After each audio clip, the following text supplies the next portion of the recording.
Ya sabéis que este es el curso de cuidado crítico renal organizado desde el grupo renal de la SECIP. Hoy estamos en nuestro tema 10, que vamos a presentar las terapias de reemplazo renal. Y nuestros dos profesores de hoy los conocéis todos perfectamente, ¿vale? Son Yolanda Peña, que es nuestra compañera del Valdebrón, que ahora la tenemos de gira en Estados Unidos, aprendiendo e investigando. Y también tenemos a Manuel Nieto del Hospital de Cruces, que ya ha sido vuestro profe en otras clases. Y nada, entre los dos nos van a hablar de las terapias de reemplazo renal, que ellos tienen muchísima experiencia.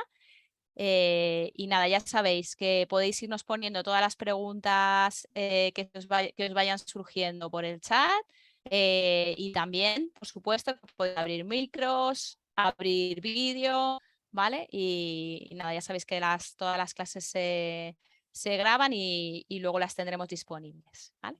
Y nada, ya solo con esto os paso con Yolanda. ¿Vas a empezar primero tú?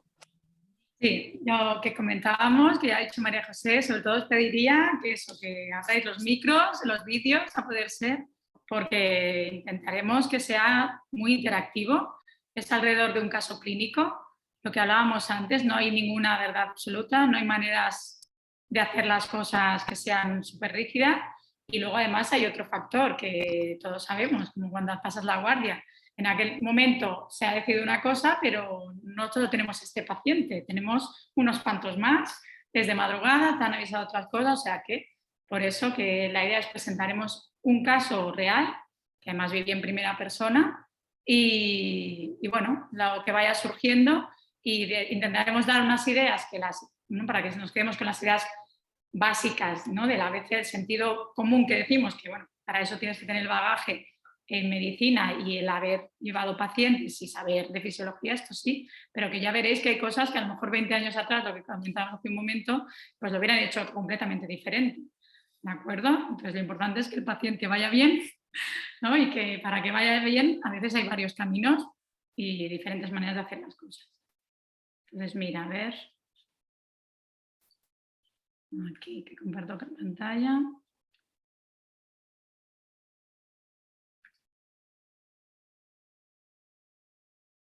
Mira que lo hemos ensayado. No, porque ahora no me sale. Espera, ¿eh?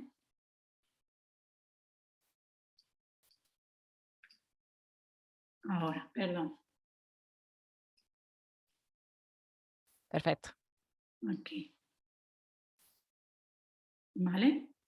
Entonces, empezamos alrededor del caso clínico y para no hacer tantas interrupciones y con miedo a que luego se nos corte y que en algún momento yo también le dé al pantallazo y salga de la sesión, pues luego Manu hará la parte aún más práctica, pero que esta primera parte interesa que hagamos un debate del paciente. Entonces aquí tenéis el caso, ¿vale? Entonces esta es una niña de 2 años, 15 kilos, bueno, ya la tenéis previamente sana. Para poneros y que veáis que es cierto, que es real, y para que yo me vaya acordando, porque mira, dije a Manu que había llegado por la tarde y aquí veo que si puse las 2, que llevo las 2. Yo aquel día salía de guardia y entraba un sábado, esto era un viernes, ¿vale? Les llegó a mediodía, ¿vale? A urgencias, la niña les llegó, avisaron corriendo y estaba muy mal, estaba muy justita, estaba a preparo, ¿no? La reanimaron y intubaron ya en urgencias y la trasladaron a la UCI. Sobre todo fijaos las constantes, ¿vale? Y de estos pacientes que todos conocéis, ¿no? De estos que no se les paró intubando porque, mira, me hicieron muy bien, pero que en cualquier momento se te pueden parar. Y esta es entre todo el traslado, el follón y todo, la primera placa. Aquí veis. ¿Qué le pondríais a esta niña? ¿Cómo la orientaréis? Venga, chicos, sin vergüenza. Y esto es el principio. Y aunque estamos en renal, aviso, esto no es renal, esto es la vida real, ¿eh? O sea, que ahora no empecéis a decir qué le pondríamos, ya le vamos a poner potasio o no potasio. Lo primero. El tubo ya se lo hemos puesto, ¿eh? A ver, que tenéis poco tiempo. Necesita ayuda a vuestra paciente. Venga. Vale. Chicos, Por aquí nos dicen que parece que tiene una neumonía del lóbulo superior derecho. Muy bien, Pablo. ¿Y qué le pones? si es que no lo han puesto ya, pero A bueno, ver, ya. van a por ello. Antibióticos, cefota, Venga, todo es cefota parece que. vale. Cefotaxima. Claro, como esto es el directo, yo ahora no sé si en la siguiente pantalla la voy a fastidiar, pero es tal cual. Ahí, aquí. Es que con el Zoom hay cosas que yo ahora no leo, ¿eh? Se le puso mucho volumen, además del antibiótico, ¿vale? Y efectivamente, pusieron cefota inicialmente, ¿eh? Pero creo que esa la habían puesto en urgencias. O sea, realmente los de UCI en aquel momento no pusieron nada más porque ya tenía antibiótico puesto en urgencias. Pero en UCI traga volumen y que hay que ponerle rápido. Venga, rápido, que tenemos que pasar de pantalla. La vía central, ¿no? Y las drogas. Aquí veis. Ya os digo, esto es justo, fue un caso antes de la pandemia, ¿vale? Entonces el protocolo de vasopresina no teníamos no habíamos tenido otros que nos gustaban, o sea que hoy en día en nuestra UCI quizás se hubiera puesto alguna cosa diferente. Pero veis que por eso, lo importante es que vayan bien las cosas. Y bueno, se les iba, estáis viendo, ¿no? ¿Qué pasaba con esta paciente? La analítica. Venga, Pablo. María. Aquí voy a mirar nombres para insistir. Es que interaccionar, ¿no? Cosas que llamaban la atención, ¿no? Porque la cefota se ha puesto en urgencias. ¿Qué hicieron nuestros compañeros? Aquí veis ya lo siguiente. Ya os he dado. Enseguida añadieron esto, en cuanto tuvieron la analítica. Eso te dice Pablo que escalaron de antibiótico por empeoramiento, que la ve leucopénica. Y la leucopenia puede ser ¿de qué? A ver, alguien puede rebatir esto, puede decir, oye, esta leucopenia puede ser una sepsis grave perfectamente, ¿eh? Y no necesitar. Pero ¿qué pasa? Que se iba la paciente, bueno, a lo mejor es cuestión de tiempo y que ya vino muy pasada y esperar un poco más, pero lo que decimos, ¿no? Y de hecho, hoy en día esto ya está más establecido que no hace años. Da vergüenza haber escalado tan rápido. Lo importante es que luego desescale, pero que no se nos vaya un paciente porque no hemos aceptado un antibiótico. Y luego también cosas de hoy en día, ¿no? Que hoy en día ya los multiresistentes, ¿no? Que están a la orden del día en pacientes que han tenido contacto. Esta niña era previamente sana, ¿eh? Pero que esto en adultos ya está, ya existe, ¿eh? En la comunidad. Y luego otra cosa, hay algún bicho de la comunidad que si no, el MARSA, aunque el abanco no es lo mejor para el pulmón, nosotros todavía no estamos al nivel de los adultos, de empezar ya con el Idefalid. Pero ahí estaban y estaban muy preocupados. Y esto era la tarde de la guardia previa. Y claro, mirar que lactatos, la paciente estaba con drogas.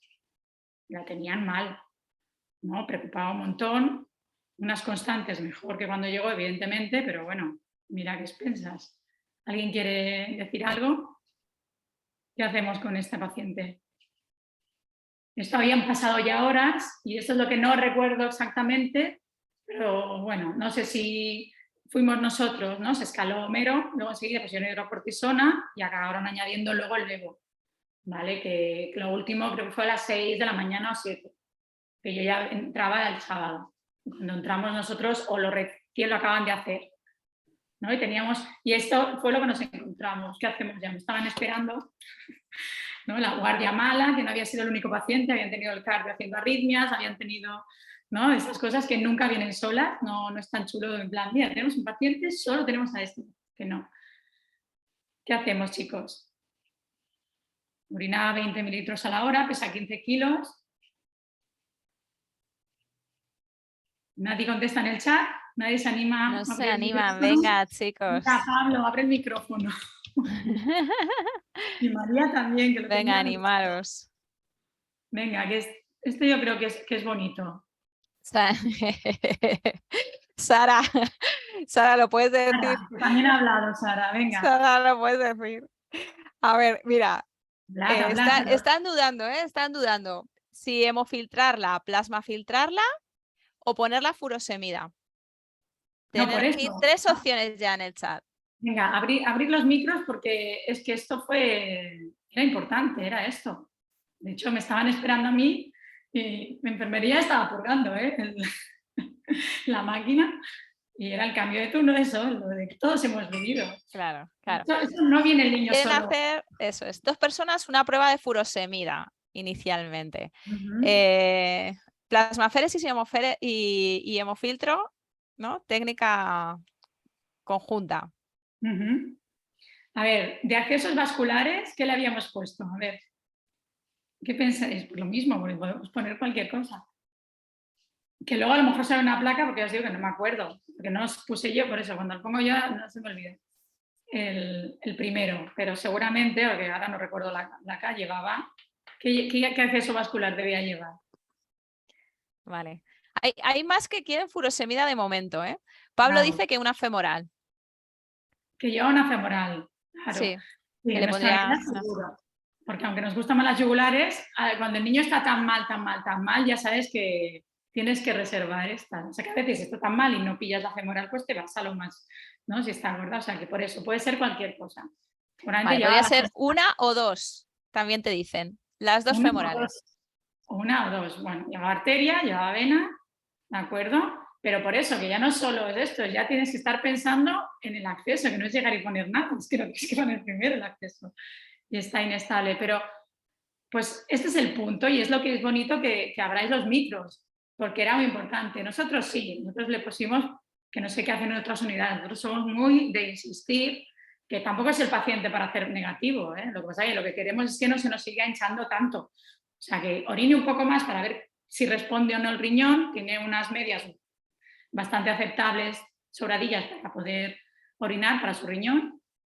Pues bueno, sobradillas, tampoco muy sobradas, pero bueno, que debería orinar, ¿no? Con estas tensiones. Y bueno, vamos haciendo, como mínimo evitamos que siga hinchando tanto, porque lo que siempre hablamos, cuando ya le has puesto todo el volumen del mundo, entonces le tocan las plaquetas. Digo, ahora, venga, ahora que ya no quiero seguir poniendo volumen, me toca ponerle más. Pues hay algo que a la guardia me preocupó, que es cuando me pasaba la guardia, y a mí también, mucho. Es lo que más nos preocupaba, esto. Llevaban muchas horas con drogas y con unas tensiones decentes, una cardíaca que no acaba de bajar, ¿no? Saturación venosa, ¿no? Mira, es que los lácticos no mejoraban. Este niño se nos estaba yendo, ¿eh? Esta niña, era una niña. Y esto es, por eso nos gustó mucho este caso, en plan, le ponemos el filtro y digo, ya, pero es que se me está muriendo. ¿Qué tiene una neumonía? O sea, hemos escalado. ¿Qué pensamos? ¿En multiresistentes? ¿Qué hacemos? ¿Escalamos aún más? ¿No tendrá otro foco? ¿No será esto, aunque no sea el segmento 6, no será esto de haberse broncoaspirado, ¿sabes? No es la típica broncoaspiración, pero a ver si esto es algo más que tiene. Y avisamos a los cirujanos que tocaban la barriga. La barriga ya todos lo veis, con tanto volumen séptica, pues blandita del todo no estaba. Tampoco estaba que dijera seguro que tiene un foco abdominal. A ver si nos estamos comiendo algo quirúrgico o algo, o el antibiótico no está funcionando porque tiene algo que no responde, o es algo quirúrgico. ¿Vale? Entonces nos vamos al TAC. Yo no voy a querer ir al TAC, ¿eh? Ya sabéis que los cirujanos sin TAC, lo primero que viene el TAC. Y la eco, bueno, daba lo que daba. Digo, no me muevo al TAC, que se me muere por el camino. Estamos, si no, la abrís en la UCI. O sea, el primero que hemos abierto en la UCI. Pues ahí es lo que más nos preocupaba. Estábamos todos aquí, todos teníamos aquí el pensamiento, pero es que lo que más importaba era esto. Y además es que encima si le poníamos esto, debíamos poder hacer mucha extracción, tal como estaba el paciente, no. Y ya te digo, podría haber hecho diferente o no, pero en aquel momento lo que nos preocupó es que además íbamos a perder al depurar el lactato. Entonces ya no íbamos a ver qué pasaba y si perdíamos a la paciente o no. Aquí hay algo. ¿Vale? Y nos esperamos, ¿vale? Nos esperamos porque estaba recién puesto esto, no lleva tantas horas, sobre todo creo el último. Estábamos pendientes ya ir revisando antibióticos y hablando con los de farmacia por si luego teníamos que solicitar estos de las nuevas generaciones, ¿vale? Porque también, por mucho que lo pautes, luego no te lo sirven enseguida, porque el permiso, no sé qué, para niños. Y digo, bueno, nos damos un margen y vemos a ver qué pasa, porque también los antibióticos tienen que empezar a darle margen que funcione. Y aquí empezamos, le dimos Toqueteamos un poco el tema respiratorio, que esto también puede crear un poco ampollas, porque claro, estaba ventilado como si tuviera un ARS, luego volveré a enseñar la placa, pero no tenía un pulmón blanco bilateral. ¿Lo podía acabar haciendo? Sí. Pero bueno, porque demasiada PEP, ya sabéis todos que tampoco la estoy liando, la estoy liando con la... Aquí. ¿No? Tampoco ayuda demasiado la PEP, aumenta más la PIA. Bueno, puesto que tengamos un poco el respirador, subimos el Tidal a 8 por kilo, un poco ahí en el larguero, vamos a ver qué pasa. Y otra cosa, bueno, nuestro centro es que, como somos referentes de inmunodeprimidos, y es verdad que hace años tuvimos uno que debutó así, venía de la calle y luego fue una inmunodeficiencia, pues tampoco es novedad universal, pero sí que se hacen inmunoglobulinas, ¿no?, de forma empírica, cuando son estos pacientes y le pasamos a 400 miligramos por kilo. Que por el tema oncótico ya les va bien, eso no me derivado teniendo excusa, pero ya ahí decidimos darle un poco de margen, los cirujanos habían tocado barriga, tampoco veíamos que de verdad fuera algo quirúrgico seguro, al TAC no nos quisimos mover por el beneficio, pero es eso, nos frenamos de poner la técnica para ver qué pasaba. Y bueno, se la pondremos, no recuerdo, supongo que iríamos poniendo ya el catéter, no sé, no recuerdo, pero aquí tenéis lo que pasaba. No, estas plaquetas fueron post-transfusión, no mejoraron solas, ¿vale? Los leucos no seguían bajando. ¿Ves? Esto de haber puesto más volumen, ¿no? La creatinina dice, no, está mejor el riñón. Aquí tenéis una pista del fosfato, ¿veis el fosfato este de 7? El riñón no estaba mejor y luego empezaron las transas, ¿no? Cuando la ST más que la LT ya empezamos a mirar que no fuera intestino, ¿no? Isquemia intestinal o componente de rhabdomiolisis, que aparentemente estaba con, si veis las placas, estaba con el criticul, porque habían ido con fiebre persistente, entonces la teníamos vasoconstreñida entre la nora, el criticul, todo el control. Y mirar, aquí y que no. Y esto 12 horas no de la guardia, sino desde que empezaron, los compañeros desde la escalada heavy, no desde que llegó. Entonces esto era pues a media mañana nuestra, mediodía. Era en plan, no, esto no vamos bien. La pía, ¿y qué hacemos? ¿Ponemos el filtro entonces ya o no? Venga, ¿qué contestan? ¿Alguien que se abra el micrófono? Qué agobio. Que todo lo Hay que hacer algo. Hay que hacer algo. Lo veis, ¿no? Se nos está yendo el paciente, se nos va a ir, se nos va a morir. Es la sesión de hemofiltro, hay que ponerle el hemofiltro, creo yo, ¿eh? Se nos va a morir esta niña. Madre mía. 8 de elástico. 8 de láctico. ¿Qué está pasando? No estaba hipotérmica, ¿eh? O sea, no era por frío, claro. Causas de... Mirar, otra también, en el sitio raro que estamos, que no tenga un problema renal de ácidos, que no es el riñón el inicio. No había venido con ácido refractaria. Venía con mixta, pero con aséptica. Y estamos poniendo bicarbonato, pero no era aquello continuo. Sí que era bastante, pero no es aquello, estás haciendo trampa, ¿qué estás haciendo? No, es que no. Y las constantes las teníamos más o menos estables, incluso con el toqueteo del respi, haber bajado PEP y haciendo inventos. ¡Ay, sorry! Pues incluso habíamos bajado un poco la nora, pero es lo que os digo, esto es el volumen, esto es como ventiles, pero por eso láctico. Pero el láctico, que nos estaba diciendo que aquí pasaba algo. ¿Que le ponemos el filtro o no? Yo creo que sí que se lo pondría. Le pondría hemofiltro y a lo mejor incluso un plasmafiltro, ¿no? Porque si tiene un shock séptico que está yendo a peor, pero bueno, igual de entrada el hemofiltro por sobrecarga hídrica que claramente no estaba orinando, ¿no? Mira, la CO2 de antes era 60 con esta PEP, que luego incluso era 45 con PEP de 10.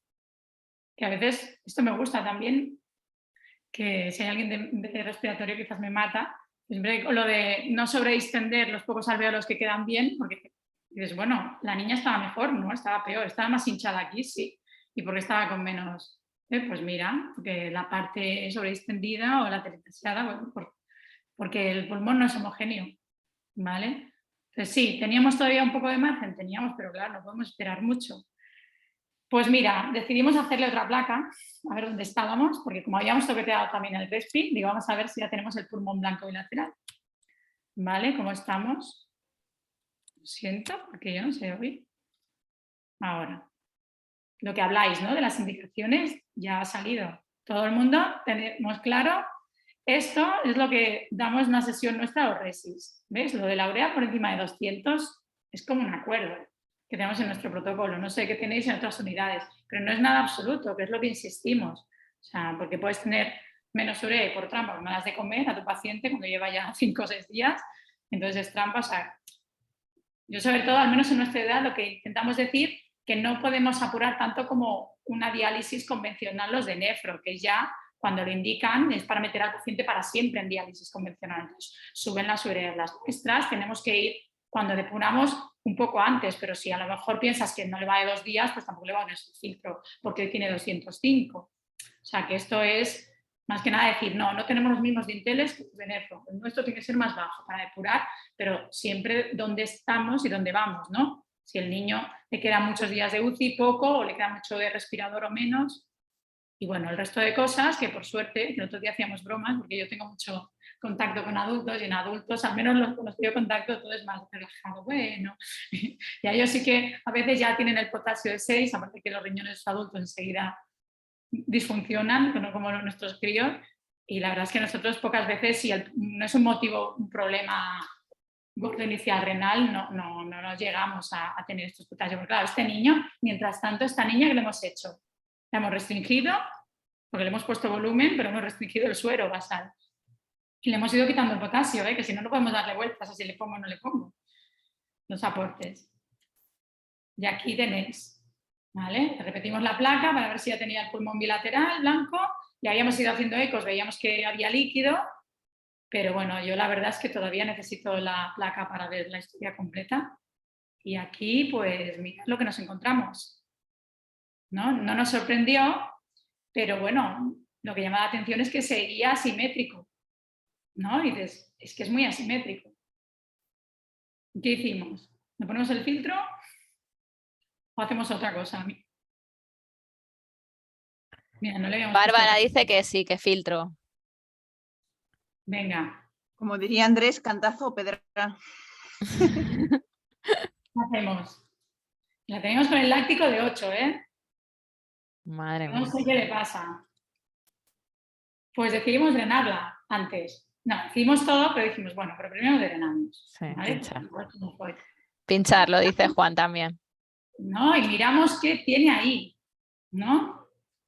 Porque luego ya está, a posteriori ya fue, ¿no? Y ahora, a posteriori mirando, el fibrinógeno esté tan alto, ¿no? Están muy sépticos, pero un fibrinógeno de 5 que te aparezca un paciente, estos son los abscesos y esto, ahora también lo vemos en el COVID, ¿no? Pues era purulento a matar. Pues bueno, ves lo de la cirugía, ¿no? Es decir, por eso el cirujano, desde el primer momento tuvimos ahí a los cirujanos. Y de hecho, mira, lo pusieron ellos porque es eso, dije, mira, me quedo yo de líder por si se para o algo, que lo pongáis con lo que sí vosotros. Y sobre todo que enviaran la muestra a micro, urgente, que nos dijeran qué había ahí, porque si estaba cubierto, que ya parecía que en teoría tendría que estar cubierto, ¿no? ¿Por qué nos iba tan mal? Que vale, que tiene un empiema, pero aún así con empiemas, ¿no? ¿Qué puede pasar? Pues bueno, va, estamos ahí. Le ha ido muy bien drenarla, ¿vale? Ha bajado la pía, hemos podido bajar la PET, pero la Nora, ¿vale? ¿Y qué? ¿Ponemos el filtro? ¿Ponemos ya? Estamos a punto de ponerlo, ¿eh? Ya estamos para poner el catéter. Pero, oye, ¿qué te parece si avisamos a... ¿no? Le decimos que diga, a ver, los de micro, ¿qué han visto? Uy. Este es el mouse, perdón, me toco. Un estrepto, pero que no lo daban, como el neumococo típico. ¿Vale? No, creo que al final no se he puesto el definitivo, creo que fue una galatea, uno de estos de típico. Ay, perdón, de galatea, no, los de la boca. Y ahí fue cuando se nos encendió la bombilla, narices, y lo que hablábamos, que los niños que te vienen rojos enteros, lo piensas enseguida, el shock tóxico, porque viene ya gris, azul, y que luego tienes con las drogas a tope y la hipotermia, pues no lo ves. Y además era una niña de latinoamericana, con una piel pigmentada, o sea, no veíamos el rojo, no lo vimos. Y ahí Ya está, indicamos que esto igual, hay otras unidades que lo de las inmunoglobulinas, es que en nuestro hospital somos a matar con los inmuno, pero la verdad es que tenemos muy buena experiencia en casos muy pasados como este, ¿eh? Como inmunomodulador, y evidentemente teníamos que añadir, ¿qué tuvimos que añadir? Esto sí que lo sabéis. Teníamos que parar la toxina esta como fuera, ¿vale? La clindamicina, o sea, el otro antibiótico lo podía matar, pero no dejaba de sintetizar.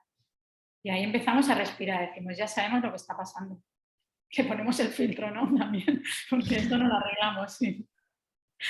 ¿Vale? Y esto es a posteriori, lo siento porque toco el mouse y se va todo. Y es muy bonito, ¿eh? Estos son los lácticos. ¿Ves? No sé, esto es la estabilización inicial, ¿no? A la llegada. Los antibióticos iniciales, no sé si los 400 miligramos hicieron algo o no de inmunoglobulinas, cuando pensamos que podía ser una inmunodeprimida, pero fue tal que así, ¿eh? Por eso os digo que al menos nuestra experiencia como inmunomodulador, que fue la clinda a la vez de las inmunoglobulinas, ponemos 2 dosis, 1 gramo kilo, y fue brutal. Aparte que también le va bien con el tema oncótico, le estás poniendo algo osmóticamente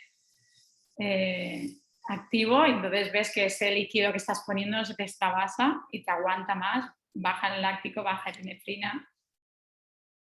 Y bueno, y ahí ya está. Con esto pues ya fuimos a poner el catéter, ¿no?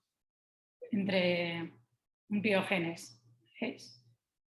Lo de parar, lo paramos cuando estuvimos segurísimos, ¿eh? Que nos lo documentaron de verdad, porque aquí no se para nada hasta que de verdad, que no se nos equivoquen y que de verdad el paciente vaya bien. ¿Vale? Entonces orinaba un poco más, pero ya bastante furosemida. Otra cosa que aquí sale, que el otro día le comentaba a Manu, pues mira, yo ahora no sé si le hubiera puesto manitol, ¿eh? Si lo escribí es que en su día se lo puse. Lo hacéis en las unidades, en vuestras unidades, cuando queréis forzar.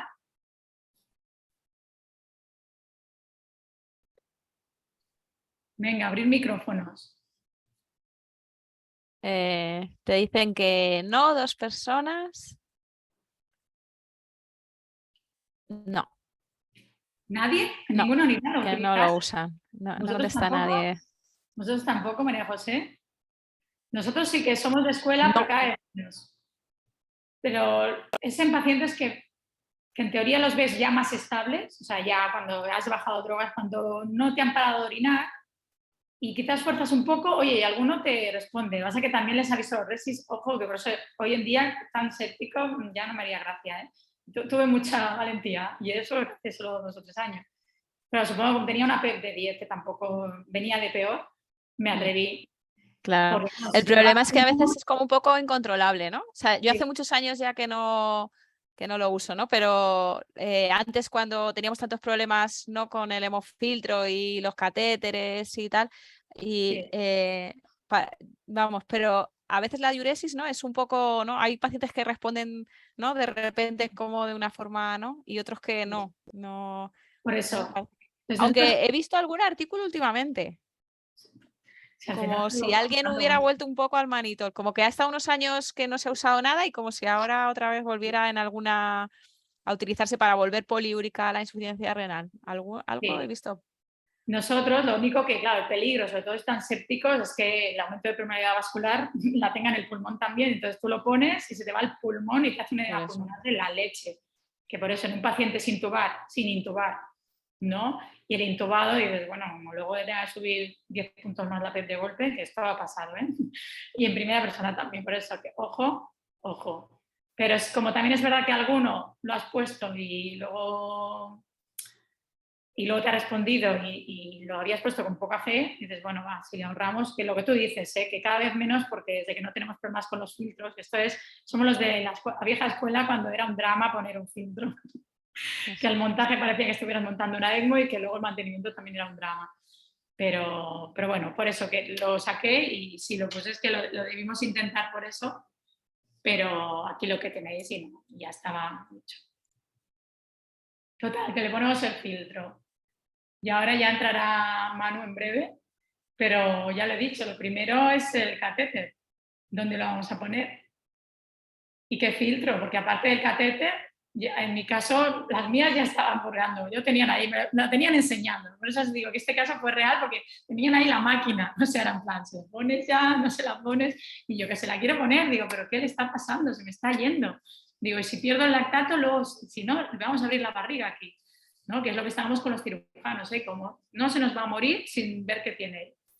Y hemos tenido otros casos, ¿eh? Que hemos abierto barrigas, algunas blancas, pero otras que tenían una invaginación y un todo y que no se había visto en TAC, que por eso lo de no me voy a mover, porque total, para lo que me van a decir que no hay nada, seguramente, y luego puede ser mentira, entre comillas, y tener que abrir igualmente la barriga. Hemos tenido algún caso de todo una isquemia intestinal brutal, que en el TAC tampoco lo veían claros porque no son fáciles.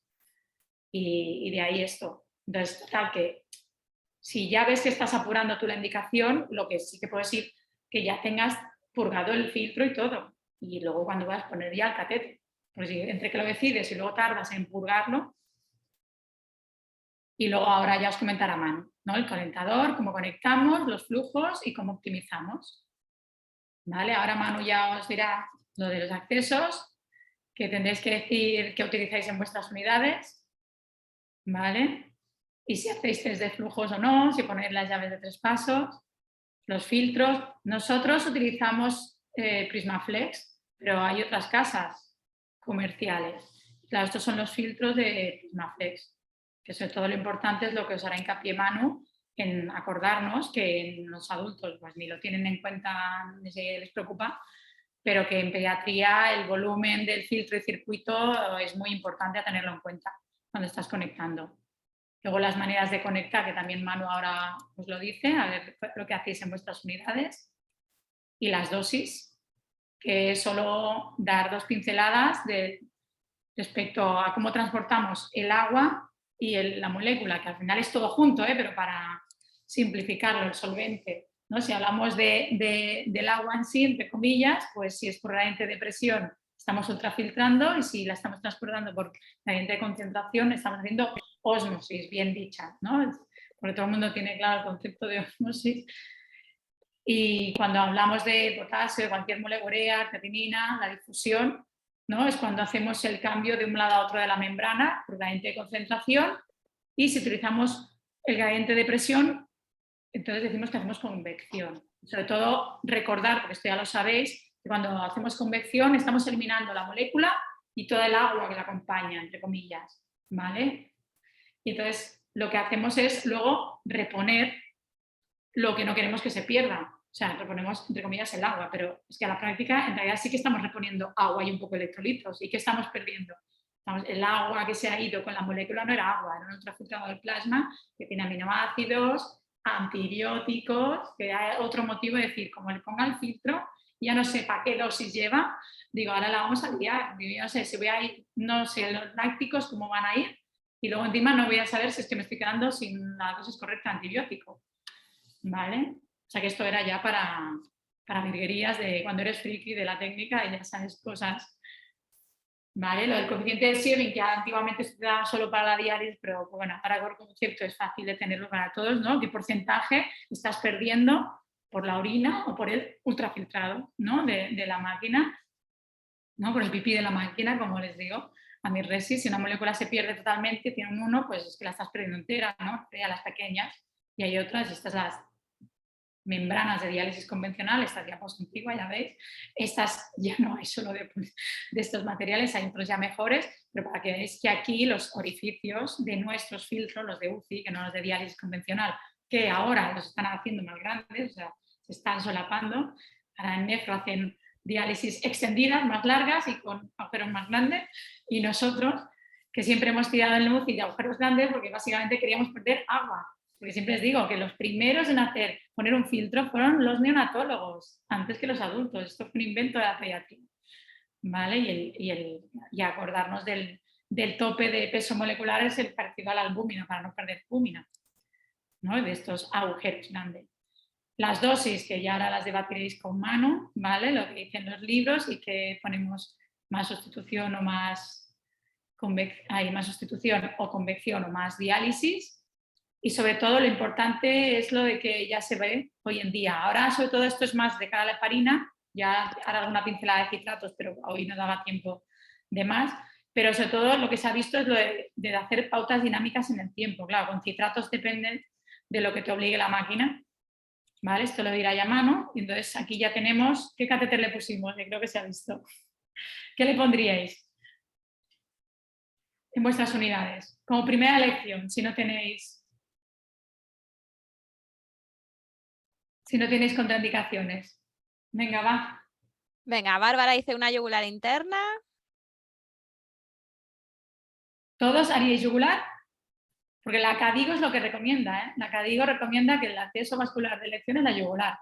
Pero lo mismo, cuando vas a foros de adultos y hablas con ellos, ellos, la mayoría de unidades de adultos, no lo siguen.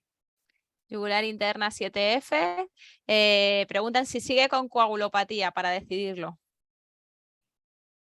Sí que sigue. A ver, lo que pasa es que esto también tenía un pic bajito, pero ¿no? Un 30-40, pero el fibrinógeno era bueno, ¿no? Y cuando valoras la coagulación completa, dices, son los típicos que son como los hepáticos, ¿no? Cuando todavía, que están coagulopáticos, pero son capaces de coagular también, ¿eh? O sea que sí, sangraba, pero las plaquetas no era ningún drama, había aguantado la transfusión de plaquetas, y ahora acordaos que ahora le estamos poniendo el filtro con la paciente más estable, ¿no? Después de pinchar y al añadir la clinda no hace efecto enseguida, pero es verdad que las inmuno, aparte del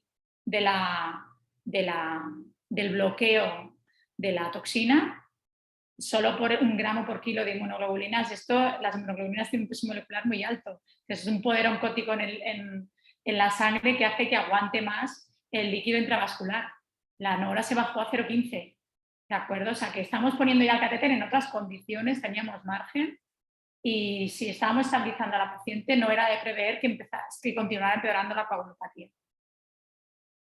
Igualmente, yo creo que ahora es universal que todos pinchamos por eco, ¿no?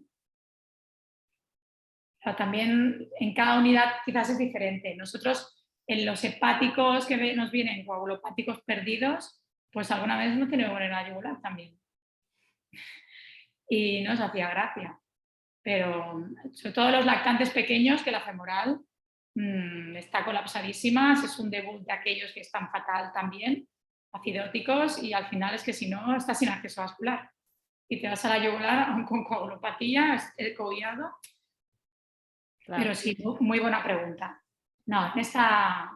Eso. De hecho, la primera están discutiendo eso. Y también un poco qué calibre, ¿no? Está preguntándonos Manu qué calibre, ¿no? Con los 15 kilos que pesa, ¿no? A ver, por ahí ha habido un 7F, Juan dice que un 6,5, claro. El problema también es qué calibres tenéis disponibles, ¿no? Claro. ¿Qué catéteres con qué calibres tenéis disponibles, ¿no? En España, que no hay mucha variedad, ¿no? No. 6,5, claro. Está ahí un poco entre 2 calibres, ¿no? Entre el 6,5 o 7-8, ¿no? Que no sé. Y lo mismo, hoy tenemos disponible. la eco, ¿eh? Puedes medir y puedes ver que de verdad te cabe, y depende luego las dosis que vayas a utilizar y que vas a hacer, ¿no? ¿Qué flujo vayas a llevar de flujo de sangre? Si vas a ir con flujos altos de sangre, pues sí, cuanto más grande mejor. En general en esto es verdad que cuanto más flujo, más alto mejor, pero es diferente si vas a ir con citratos, si vas a ir con heparina, si vas a ir sin nada al principio. ¿Vale? Nosotros pusimos una yugular, evidentemente el monitor no hizo efecto, lo paramos, se va por el filtro, no tiene sentido. Otra cosa importante, le hemos puesto el filtro, luego discutiréis con Manu estas dosis y por qué, ¿vale? Y qué se puede hacer diferente. Aquí de entrada fue sin heparina, ¿vale? Sin nada, para luego poner heparina, ¿de acuerdo? Hoy, porque en nuestra unidad como tenemos somos referentes de hepáticos, nos tuvimos que buscar la vida, y aunque empezaban a subir los citratos con bien que iban, nosotros no íbamos a poder librarnos de la heparina. Y la verdad es que hicimos un protocolo que nos permite ir sin heparina. Claro, si están coagulopáticos es más fácil, pero incluso con coagulaciones normales, o sea que no tanto tiempo, ¿eh?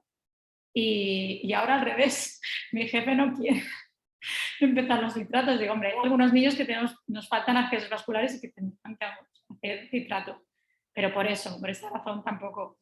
Pero bueno, esta niña la verdad es que no necesitaba, tal y como ya estaban poniéndose las cosas, estaba estabilizada. Y Y bueno, ¿cambiamos algún antibiótico o qué? Si ya le hemos puesto el filtro, ya le hemos puesto dosis, que ahora lo vais a poner de verdad con mano. ¿Cambiamos un antibiótico? ¿Hacemos alguna cosa? Porque he dicho algo que me he adelantado, ¿no? Porque hemos hablado de la convección, que puedes perder también cosas, ¿no? Y la diálisis, los antibióticos también se pierden con diálisis, ¿no? Sí, te dice Elena que ajustaría las dosis a hemodiafiltración venovenosa continua. Pues Elena, por haber hablado, te toca decirnos qué tipo de ajuste vas a hacerle a esa cefota y a esa clinda. Venga. ¿Qué le vas a poner? ¿Menos o más? Ahí, esa es la pregunta. Te hemos pillado. Puedes abrir el micrófono, ¿eh? Si... Sí, venga. Lo buscaría en UpToDate, la verdad. Ja, ja, ja. Uy, pues a veces no sirve. Muy bueno, Elena, muy bueno. Pues resulta que no viene. Venga, chicas. Resulta que un día fui a un webinar y me acuerdo que alguien lo comentó. Aquí es lo que intentamos, que sirvan estas cosas. A ver, Pablo, que estás por ahí, habla, por favor.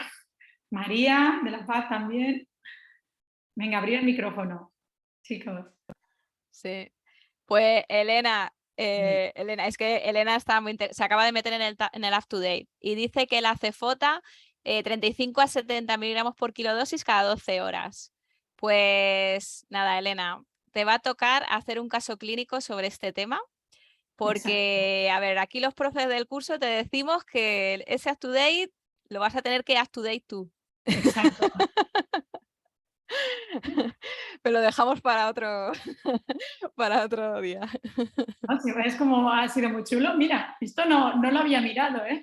Si estaba actualizado, o sea que ha ido perfecto al pelo. Venga, chicos. Va, que a alguien le debe sonar algo. Que lo hemos hablado, hemos hecho mención. Venga, María, Pablo. Es que si toco algo la voy a liar con las diapos para ver si hay más gente. Sara. Venga, María José, aprieta a alguien. Y las chicas que se han quedado con se han quedado con ajustar la cefota, yo creo ahí, Yolanda. Ajustar lo que preguntabas, ¿no? De bajar Ya dosis, está. igual O o subir. subirla. Claro. ¿A nadie le suena lo de subir dosis? Porque hace años sí que hubiera sido esto.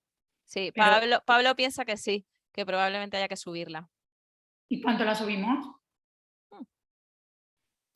Porque como te tengas que meter en el Google, mira que sois rápidos, ¿eh? Encontrando. Pero bueno, algo a ojo tenemos que tener.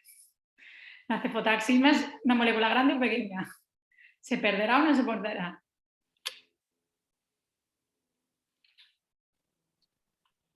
Es que este tema no lo hemos hablado en el curso, Yolanda. Les No, estamos por un eso poco pillando. Sale aquí. Ahí está. ¿Vale? ¿Ves? ¿Por la alza o la baja?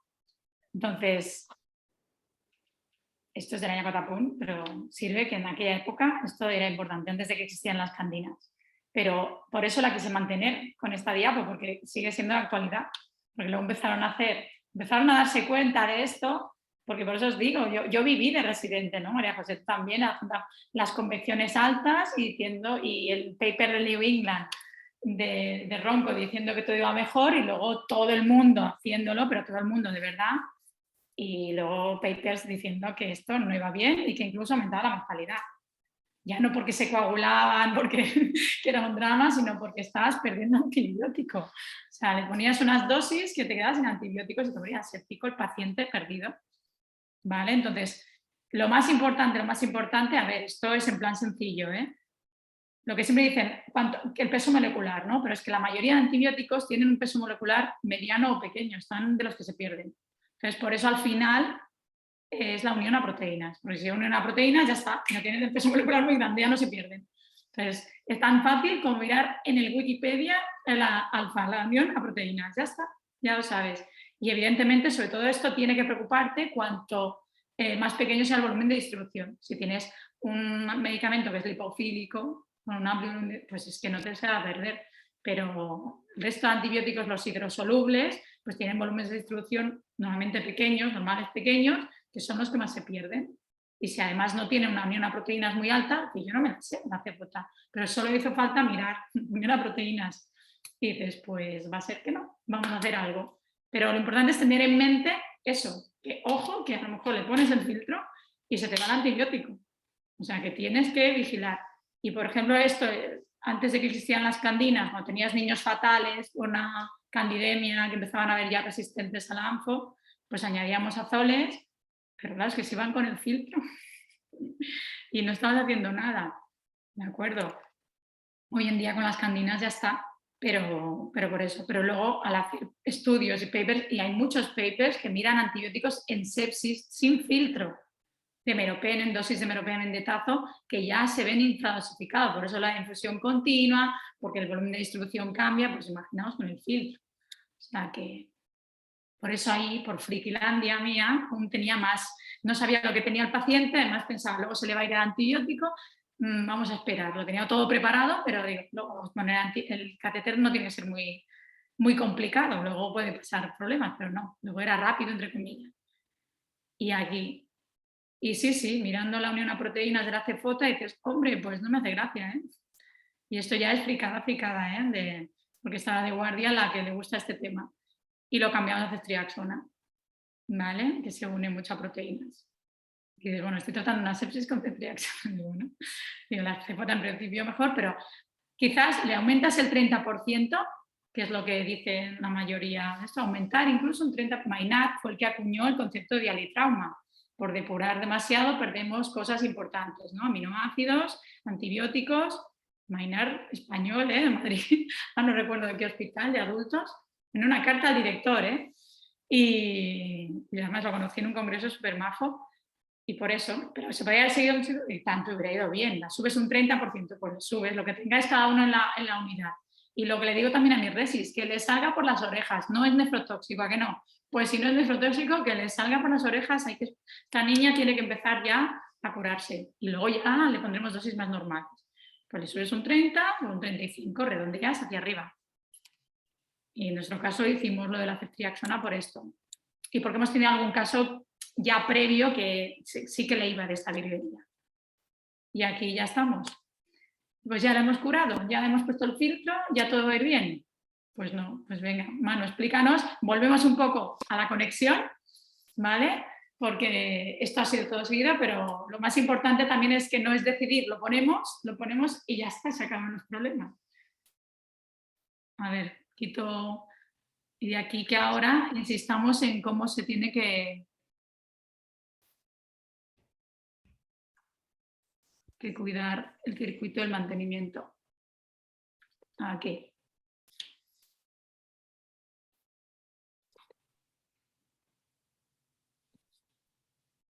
Vale. Tienes que dejar de compartir, creo, para que pueda compartir Manu, ¿no? ¿Queréis cambiar, no? Nada que sí. Sí. No. Abajito, en compartir pantalla, dejar de compartir. Todavía es que he pausado. Qué fuerte como estoy. El otro día le dije a Manu, vamos a hacerlo. Y lo hice bien. Reanudar, pero uso compartido. A mí me aparece en rojo arriba. ¿Ya te deja? Dejar de compartir. Ahora. Eso es. Perfecto. Venga. ¿Se ve la mía ya? Sí. Muy bien. Bueno, ¿qué tal? Me presento, soy Manu Nieto, trabajo aquí en la UCI de Cruces en Bilbao y nosotros tenemos el filtro, lo usamos, pero lo usamos menos, creo, bueno, creo, ¿no? Que otros hospitales, entonces tenemos mucha menos experiencia, pero tenemos mucha experiencia en hacer las cosas mal o regular. Entonces creo que eso podemos aportar un poco de luz con las chapucillas de aquí, ¿vale? Entonces os voy a contar y como confío en que muchos de vosotros tengáis también poca experiencia, pues que os sean útiles para ya aprender de nuestros errores. He convencido a 2 compañeras, las he obligado, que a ver si conectan la cámara, para que haga un poco de teatrillo. Tengo que dejar claro que las que cuando contestan mal lo están haciendo a propósito, me han obligado a hacer este disclaimer y les voy a hacer preguntas y van a cada una va a proponer una opción y que la gente se anime rápidamente para que vaya esto fluido y sea breve a ver con qué opción se queda. Vale, a ver si conectan la cámara. No sé si están... Sí, Carla Pinos, ¿El ¿no? micro? Sí, Pintos, ahí están. Carla Carla y Pintos. Virginia. Ya va Vale. a ver quién lo hace mejor de las dos. ¿Se ve, chicas, hablar? A ver si os oigo. ¿Se nos oye? Se os oye, muy bien. Bueno, pues lo primero, empiezo presentándoos como los vídeos que voy a poner están hechas con la Prisma Flex, que yo creo que es el monitor de hemofiltración que más se utiliza, al menos en nuestro entorno, pero por si alguien no lo tiene, pues para que no les sea completamente ajeno. Al final son todos bastante parecidos, pero bueno, si queréis ser un poquito repelentes, el filtro en realidad no es lo verde y el aparato grande, eso sería el monitor de hemofiltración, el filtro es lo que está aquí enganchado, ¿vale? Si lo cortamos al través, pues tendríamos toda esa red de capilares por el interior de los cuales va a fluir la sangre y cuando sea sometida a la presión hidrostática a la que va a ser sometida por la bomba, se va a producir esa salida de líquido por ultrafiltrado y de solutos por convección al cartucho en el que se encuentra, que es la cámara del efluente. La cámara del efluente recoge todo lo... ¡Ay, Dios mío! Recoge todo lo que sale de esos capilares y lo lleva a la bolsa del efluente. ¿Vale? Aquí tenéis una representación, una imagen de barrido electrónico de cómo es el filtro y cómo son esos poros. En Prisma Flex el filtro está aquí incrustado y la sangre va de abajo a arriba. El código de colores de Prisma Flex, que también es de los más convencionales, es la entrada desde el paciente al filtro es de color rojo, esa es la línea de entrada. Siempre si no lo tenéis claro, hombre, cuando has usado el filtro 3 veces, pues ya ni te lo planteas. Pero bueno, si queréis acordaros, imaginaos que el filtro es un riñón al que le llega la sangre oxigenada. En este caso va a ser sangre venosa, no tiene nada que ver con la oxigenación, pero ayuda a pensar que al filtro le llega la arteria y el filtro habla desde su perspectiva. Esto que se encuentra aquí es una bomba, que es la que se va a encargar de extraer la sangre del paciente e infundirla en el filtro. Y vamos a tener dos sensores de presión, que son estas cámaras de aquí. Esta va a ser la presión que está antes de la bomba, que va a ser la presión de entrada. Y esta va a ser la cámara que nos va a valorar la presión justo post-bomba, que va a ser la presión que hay en el filtro.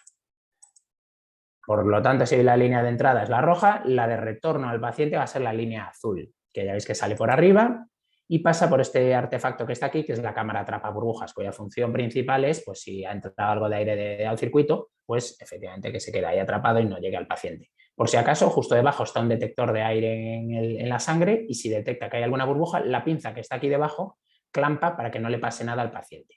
Y luego está la línea azul y aquí que veis que se mete en esta funda, esto es un calentador que nosotros solo tenemos para la línea venosa, pero lo ideal sería tener uno de cada lado para tener tanto la línea de entrada como la de retorno calientes y que no provocarle hipotermia al paciente. La cámara atrapa burbujas, que aquí la tenéis en un zoom, es además un sensor de presión y es la que nos va a medir la presión de retorno, es decir, la presión con la que vuelve la sangre al paciente. Prisma Flex tiene dos tipos de alarma, una naranja, amarilla, como queréis llamarla, que son alarmas que es importante atender y atenderlas rápido, pero tienen la ventaja de que no detienen el flujo de sangre, no paran la bomba. O sea, la sangre va a seguir fluyendo aunque esta alarma se encienda. Y luego las alarmas rojas, que eso sí que tenemos que tener claro, bien presente, que son alarmas que hacen que el flujo de sangre se detenga. Si el flujo de sangre para, estamos perdiendo vida del filtro. Cada vez que todo el tiempo que está la sangre aquí parada va a facilitar la trombosis y va a hacer que ese filtro nos dure menos. Entonces son alarmas que tenemos que atender extremadamente rápido. Esas tres presiones que hemos comentado, la de entrada, la de filtro y la de retorno, pues aquí las tenemos representadas en un diagrama bastante chusco.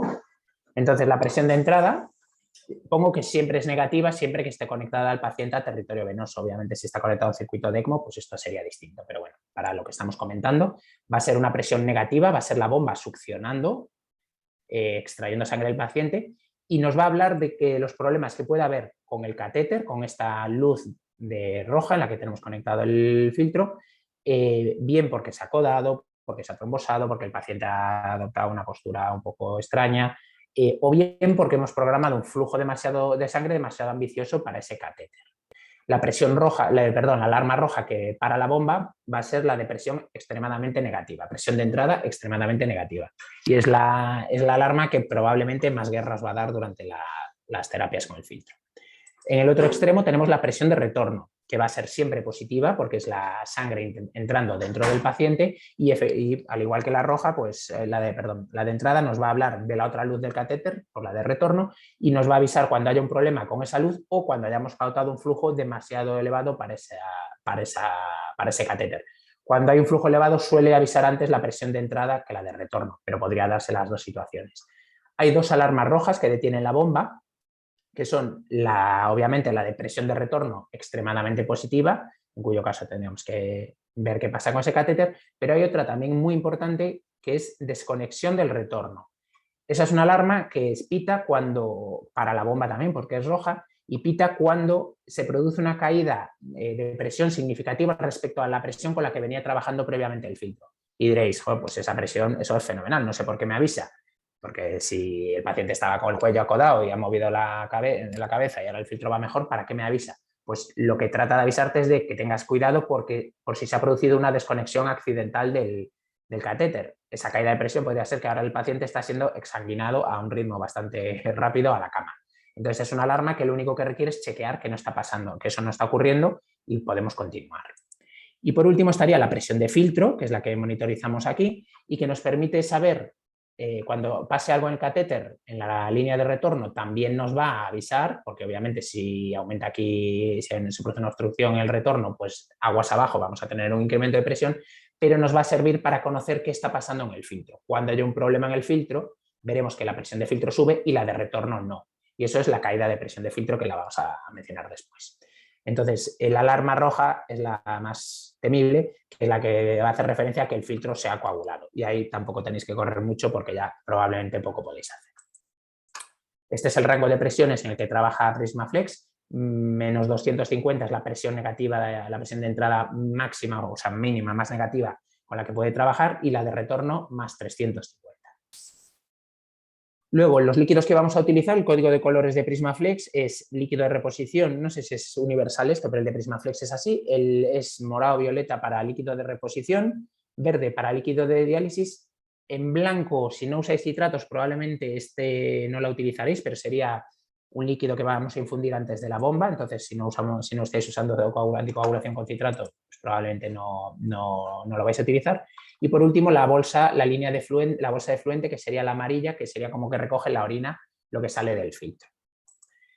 Estas serían las bombas que se encargan de mantener estos flujos de líquidos, que no tienen monitorizado, o sea, sensores de presión, porque no influye para nada el catéter y no hay obstrucciones esperadas, y van a percibir si hay algún problema con el flujo a través de las bolsas están colgadas de esto que son básculas. Entonces, lo que van a notar es que si tendría que haber infundido X mililitros de diálisis y no cambia el peso de la báscula, lo que va a pitar es una alarma de problema de flujo. Es decir, no va porque note que ha habido un cambio de presión importante, sino por problemas de flujo. Y son alarmas naranjas.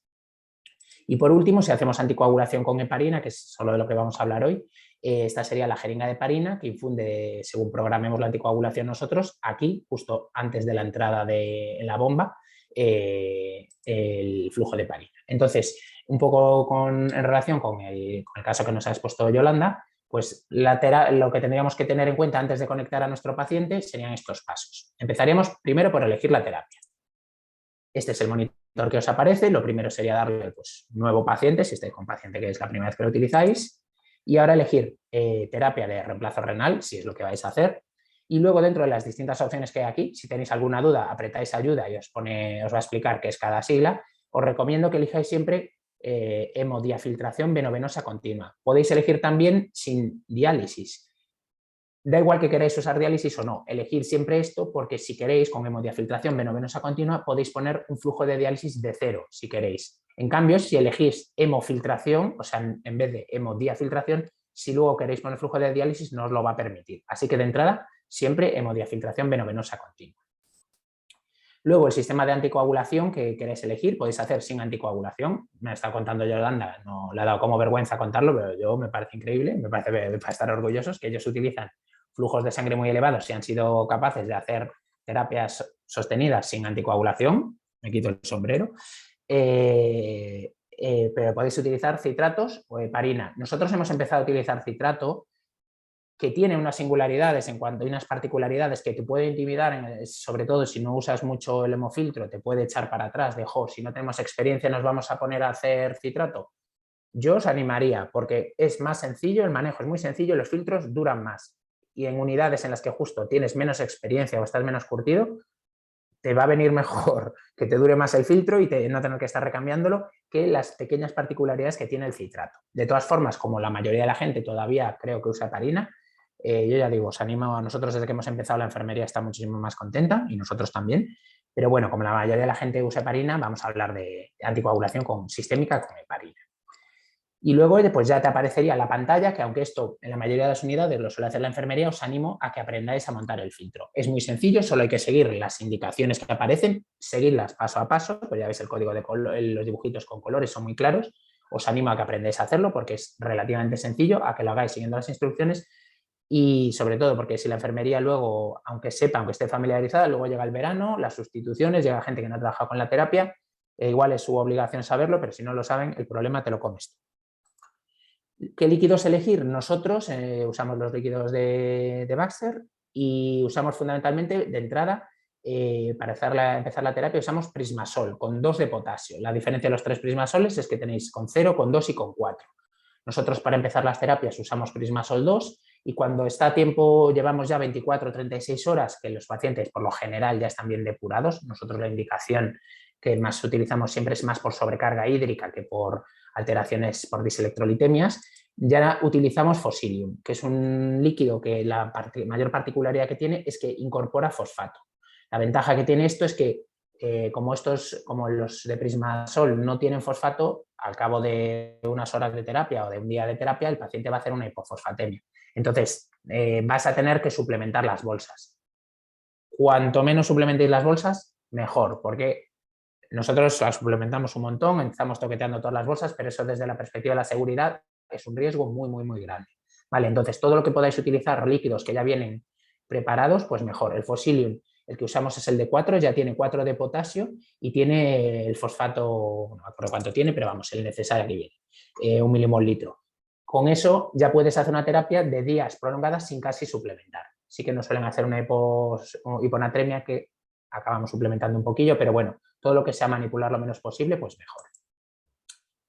Y con eso ya hemos elegido la terapia, que en nuestro paciente había sido un M60, hemodiafiltración venovenosa continua, anticoagulación con heparina, y Yolanda no habla de los líquidos, pero supongo que líquidos pues, convencionales. No sé si, para empezar, nosotros no empezamos con Fosilium, porque aunque esté depurado, lo último que quieres es meter fósforo para empezar. Y vamos a empezar con el cebado. Entonces, nosotros cebamos con suero heparinizado y luego tenemos que decidir, nosotros con Prontoprime, que es la marca comercial, y ponemos, viene 2.500 unidades de heparina por litro y nosotros añadimos, no sé por qué, porque tampoco lo he encontrado por ahí, 2.500 unidades más. No sé de dónde lo hemos sacado, pero lo hemos hecho siempre así y seguimos haciendo, o sea, con 5.000 unidades de heparina al litro. Entonces, ahora lo que les voy a preguntar a mis compañeras es qué van a hacer si van a hacer un segundo cebado con algo, si sí o si no. Y les recuerdo cómo estaba el paciente cuando iniciamos la terapia, que estaba todavía con noradrenalina, con una sobrecarga hídrica, una diuresis mantenida pero insuficiente para forzar un balance negativo y sin unas alteraciones hidroelectrolíticas demasiado importantes. Así que, chicas, si os apetece opinar, ¿vais a hacer segundo cebado, sí o no y con qué? Y la gente a ver qué opinión les gusta más de mis compañeras. Pues yo por mi parte sí que haría el segundo cebado con albúmina, un poco porque está un poco inestable. No sé. Y si no, también se podría desechar para no hemodirle más, ya que está un poco inestable, y pasarle de mientras, si no, sangre por otra vía. O sea, dices desechar el cebado y mientras... Eso. Y Sin concentrar el pasarle matiz por otra vía a la vez que el filtro va extrayendo, ¿no? Y hasta que se llena. La gente que haría, a ver si se anima, a ver les gusta más. Venga. 1, 2. Lo pongo fácil, ¿eh? En vez de 4 opciones.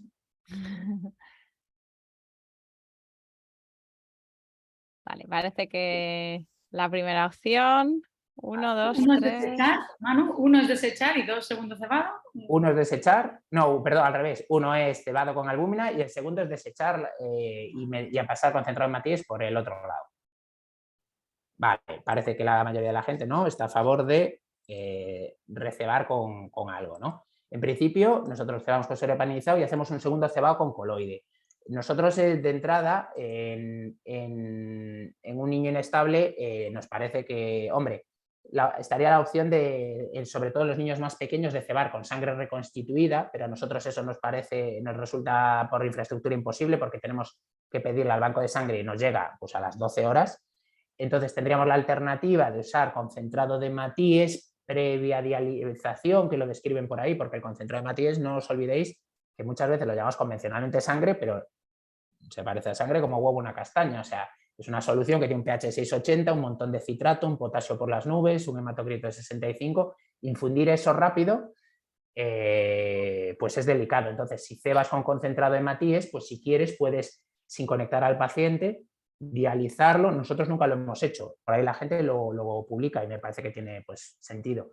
Pero nosotros la verdad es que por todo el jaleo que nos puede suponer eso lo que utilizamos es coloide, cuando está inestable. Alguna vez que no está inestable, lo que hacemos es pasarle directamente el cebado. Conectamos al paciente y le administramos simplemente el cebado. Cuando son pacientes que no están inestables, pues a lo mejor un paciente, un nefrópata que no sé qué problema tiene, a lo mejor que ha perdido el catéter o que no se le puede dializar y le hacemos nosotros 24 horas de terapia. Pues igual a ese sí.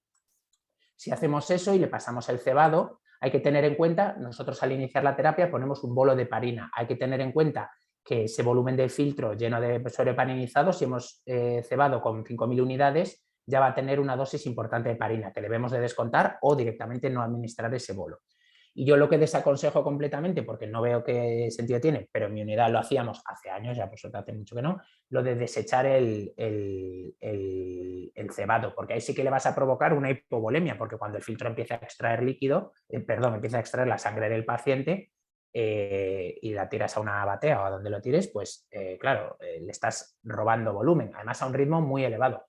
Y aunque infundas por otra vía, es difícil que alcances el mismo ritmo que al que extrae el filtro y a ver qué le estás infundiendo. Si le estás infundiendo concentrado de Matíes, pues lo que os acabo de explicar. Aparte que a esa velocidad los hematíes se pueden romper, pero bueno. O sea que, en resumen, desechar, no. Cebar con todo lo que queráis, pues podemos discutir según la estabilidad del paciente y lo que hagáis en vuestra unidad. No sé si alguien ha cebado alguna vez con sangre, o sea, con concentrado de Matíes y ha dializado, pero nosotros no lo hemos hecho nunca. Bueno, si vais a hacer el cebado manual, nuestras enfermeras ya lo hacen rutinariamente y casi siempre lo hacemos un segundo cebado con coloide. Acordaos de pulsar no recebado, porque eso lo que hace es otra vez todo el cebado con 1 litro, pensando que suele heparinizado y vuelve a pasar todo el test. Lo que hacemos es cebado manual. Entonces aquí tenéis mi dedo dando a cebado manual y nosotros lo hacemos, el coloide que usamos es albúmina. Y nos pasa siempre esto, y te avisa la enfermera, nada más conectarlo me pita esto, entrada extremadamente negativa. ¿Y a qué se debe? Pues no es nada complicado, simplemente que, ya os digo que yo os cuento todas nuestras miserias, que igual os parece una perogrullada, pero bueno. Nosotros utilizamos la heparina, la albúmina que utilizamos para el segundo cebado viene en botella de cristal. Cuando el filtro intenta extraer la albúmina, empieza a extraerla y se produce un vacío que, como no puede comprimirse la botella, porque no es una botella de plástico, pues pita presión extremadamente negativa. Se soluciona pinchando una aguja hipodérmica para permitir que entre aire. Hay que tener cuidado que no esté la aguja justo en la entrada para que no entre aire justo en la zona de succión del filtro. ¿Vale? Muy bien, pues ya hemos hablado del cebado. Vale, y ahora vamos a ver qué parámetros programamos. Esta es la pantalla que aparece por defecto para programación del filtro y le voy a preguntar a mis compañeras que cómo lo programaría, que me diga alguna de las dos. Pues lo programaríamos de entrada, ¿no? O sea, pondríamos los flujos y de entrada, antes de empezar con Sí. la de... Vale. ¿Y qué dosis pondríais? De sangre 3-10 mililitros kilo minuto y de diálisis institución 20-40 mililitros kilo hora. De ambas ponéis 20-40 mililitros kilo hora. Vale, y ahora mi duda, ¿esto lo ponéis ya de entrada o empezáis solo con flujo de sangre? ¿Qué haríais? ¿O qué hacéis? Porque esto la verdad es que cada uno hace distinto. Pues yo de entrada solo flujo de sangre, un poco para ver que no hay ningún problema cuando se inicia la terapia y por si se hipotensa no estar extrayéndole ya líquido. Vale. Esto os pregunto de verdad a las demás unidades, que qué hacéis, si empezáis ya con la sustitución y el dializante, si empezáis con flujo de sangre, con la programación que queréis que va a llevar o empezáis más despacito. Yo personalmente, suelo empezar solo con sangre, sin dializante ni sustitución. No sé qué hace la gente.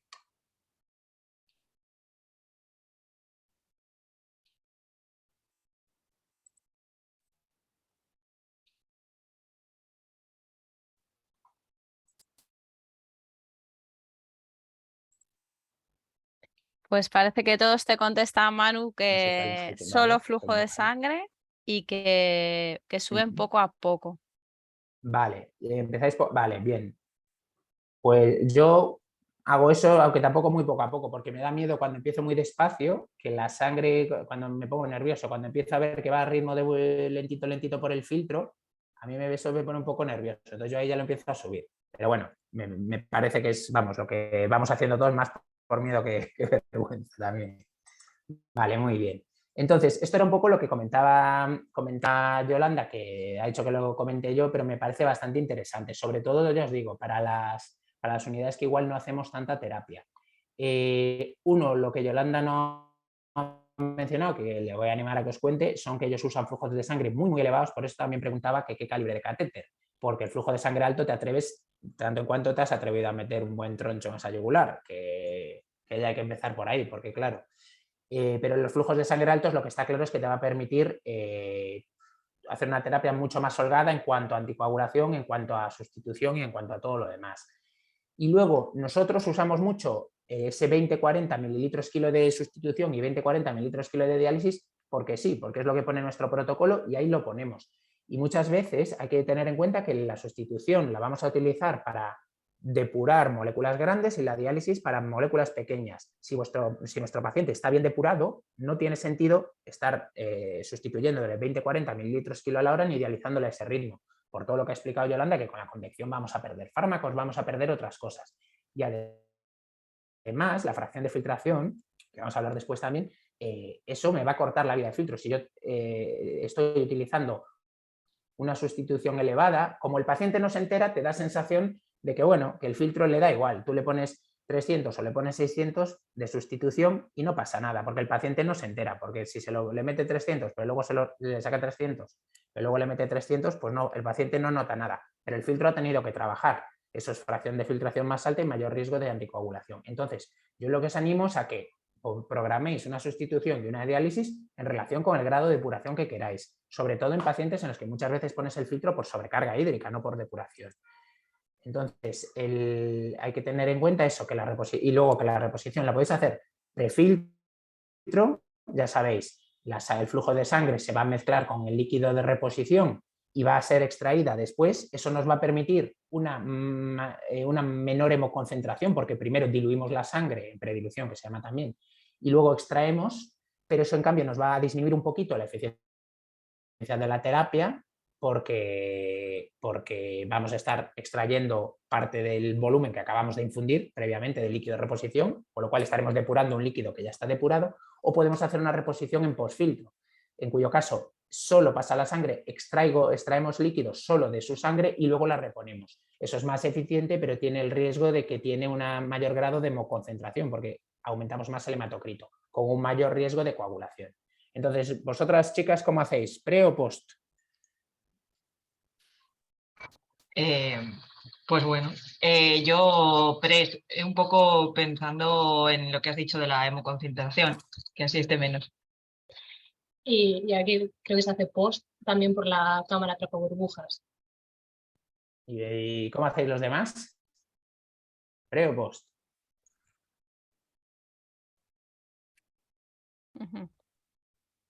Pues aquí hay división de opiniones. Han puesto unos post y ahora dicen que suelen dividir entre pre y post. Un par de personas, post filtro, otra persona. Vale, muy bien. Más en post filtro.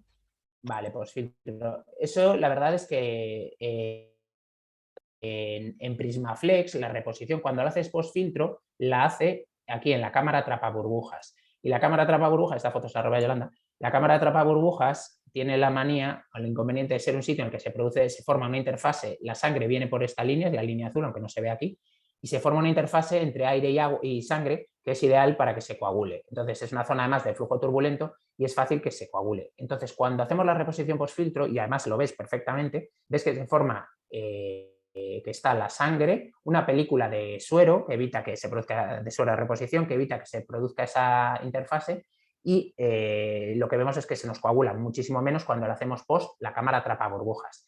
Me parece muy buena opción el hacerlo pre y post. Eso en Prismaflex, para hacerlo, teníais que usar esa bolsa que os he dicho que si no usabais citrato probablemente no usaríais, que es la bomba, la bolsa de infusión prebomba. Pues me parece perfecto, añade un pequeño plus de complejidad, pero me parece que tienes un poco así la ventaja de los dos mundos, ¿vale? De todas formas, cuando haces cuentas, cuando ves la fracción de filtración, ves que tampoco es tan decisivo ni en el sentido de la depuración ni en el sentido de la hemoconcentración. Entonces, nosotros en nuestra unidad usamos POST porque la verdad es que desaparecieron los problemas en la cámara atrapa burbujas desde que hacemos POST. Pero vamos, no hay una opción válida y buena. Luego sería pautar la heparina, que en nuestro protocolo ponemos entre 10-25, no, ponemos entre 5 y 20, un poco menos de heparina, ¿vale? Y ya veis que os pongo la dosis de sustitución y la dosis de dializante a piñón fijo, pero ya os digo, os invito a que uséis sobre todo menos sustitución, que es lo que le exige al filtro. Vale, y ahora, ¿cómo vamos a conectarlo a nuestro catéter? Nuestro catéter, usamos estos catéteres, este es de 6,5, ya viene indicada una luz roja y una luz azul, por lo que instintivamente la tendencia natural es a poner la línea roja en la roja, la azul en la azul, y podemos o no usar llaves de 3 pasos. Y aquí os enseño la llave de 3 pasos vista al través para que veáis por dónde tiene que pasar la sangre.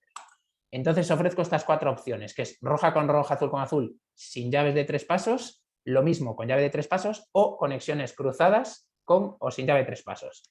¿Cómo hacéis, chicas? Pues rojo con rojo y azul con azul. Y luego yo no usaría las llaves de 3 pasos por... ¿No te ha gustado el agujerito? Para aumentar la resistencia, sí. Vale. ¿Y tú, Carla? Yo igual, o sea, yo rojo con rojo, azul con azul también, pero con llave de 3 pasos para poder lavar y poner a recircular el filtro si te hace falta. Vale, nosotros lo que hacemos de entrada es eso, lo que ha dicho Carla. Algunos de nosotros las pone ya cruzados, que eso se lo he contado y Yolanda me ha mirado raro.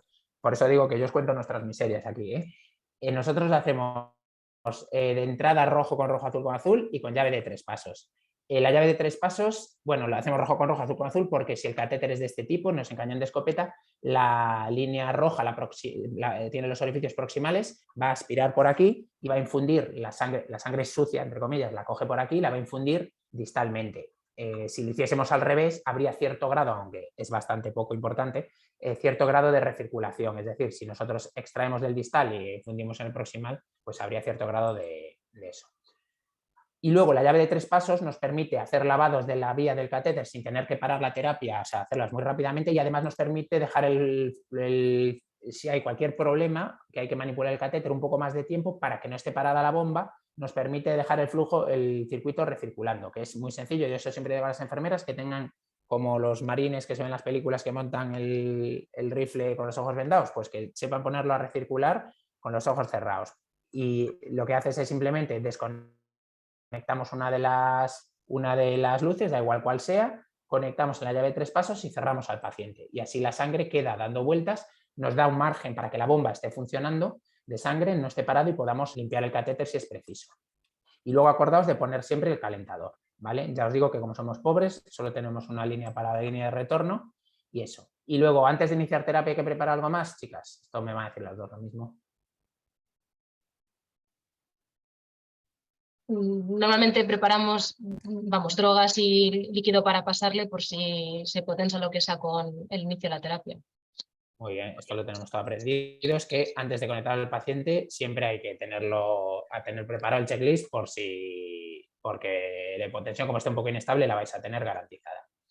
Vale, y luego contando mis miserias también, lo que siempre nos suele pasar, o muchas veces, que iniciamos inmediatamente la conexión y nos pasa esto. A ver si va. Uy, el vídeo va a regular. Bueno, me ha pitado presión extremadamente negativa. ¿Qué hacemos, chicas? Revisar el catéter, la línea roja, la de entrada. ¿No? Vale, revisamos la de entrada, la lavas, lo vuelves a poner y sigue igual. ¿Qué está pasando? ¿Qué puedes hacer más, Carla? Puedes bajar el flujo de sangre. Vale, entonces lo que te sale es, estás pidiendo un flujo demasiado ambicioso para ese catéter, que nos suele pasar porque nosotros no hacemos la prueba de flujo, que ya voy a empezar a hacerla porque antes, o sea, al colocar el catéter para ver si va. Y lo que tenemos que hacer muchas veces, espera que se me queda atascado esto, no está avanzando, ¿no? Es que... Ahí. Se queda un poco congelado. Ahí está. Ahora. Vale, sí, es que tengo un ordenador, me compré el más barato que había y claro. Entonces, jolín, ahora para atrás, ahora para adelante. A ver, para que si no me inicio y vuelvo a entrar.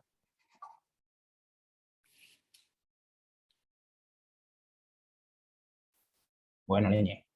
A ver, entonces, lo que os decía, que muchas veces nosotros tenemos que colocarlos, cuando os decía lo de las con qué luz conectar, eso no sé si os pasa a los demás, yo creo que usamos catéteres demasiado pequeños porque nos da miedo poner catéteres más gordos y a veces lo que tenemos que hacer es cambiar las luces. Justo lo que os acabo de decir que no hicieseis, o de entrada, nosotros lo tenemos que hacer y cambiar la roja con la azul y la azul con la roja porque es más fácil que haga pared y succión y se haga vacío cuando succiona de las luces laterales. Entonces tenemos que cambiar las luces y asumiendo que vamos a tener un pequeño grado de recirculación.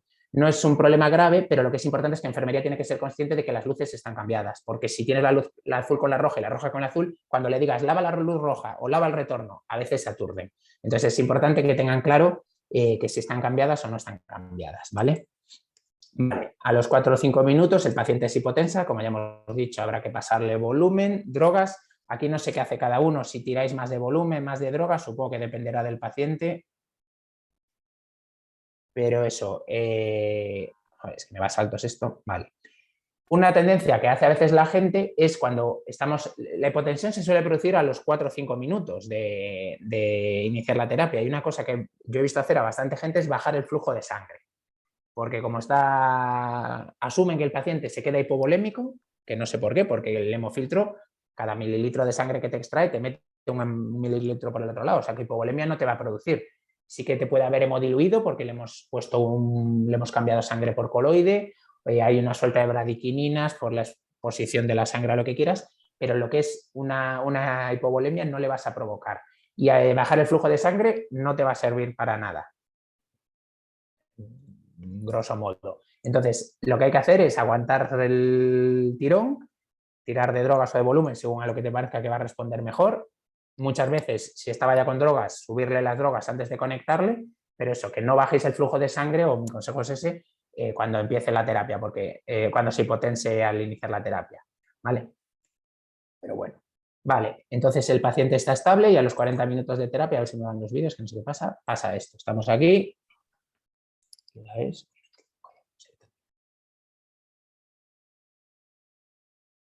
Veis que pita el retorno, alarma naranja, que no para la bomba, le vamos a continuar, no solucionamos ningún problema.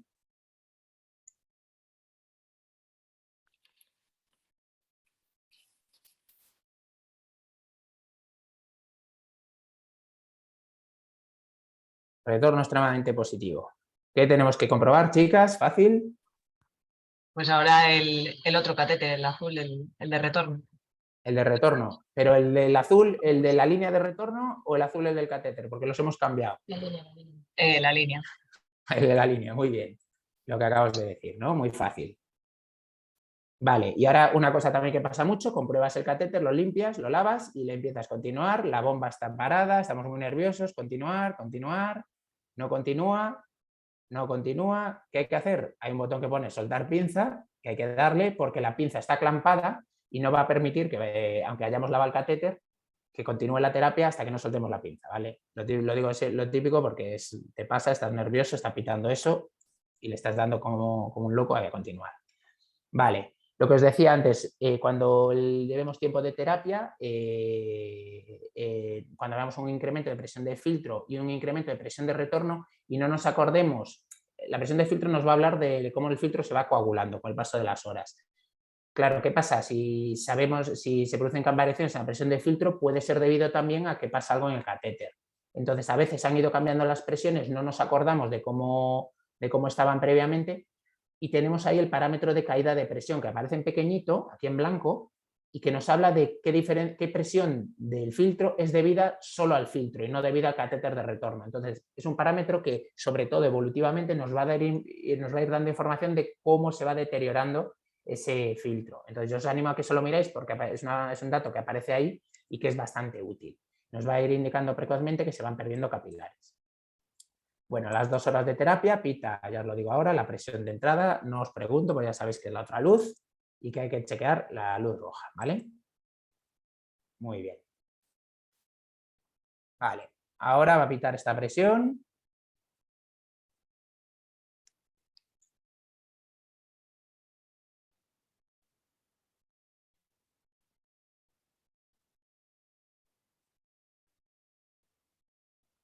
¿Qué hay que hacer, chicas? Desconexión del retorno. Pues comprobar la línea de retorno, o sea, comprobar comprobar que esté conectado, que no esté... Vale, pero eso, aquí lo bueno que tienes es que sabes que esta alarma no hace falta que laves el catéter, no hace falta que lo pongas a recircular, basta con que chequees que está bien conectado y le dais a continuar para no perder tiempo. Ya sabéis que cada segundo que está parada la bomba, menos vida de catéter, ¿vale? Muy bien. Vale, entonces ahora os habéis ido a casa y volvéis al día siguiente, os han toqueteado todos los parámetros y veis un parámetro que no os gusta. ¿Cuál es y qué vais a hacer para arreglarlo? Ahí lo tenéis. Pues la fracción de filtrado no nos termina de convencer. Y yo igual subiría un poco el flujo de sangre. ¿Y tú, Carla, qué harías? Es bajar la extracción. Vale, entonces ahí ahora lo que vais a ver es lo que pasa si toqueteamos o cambiamos cada uno de los parámetros, ¿vale?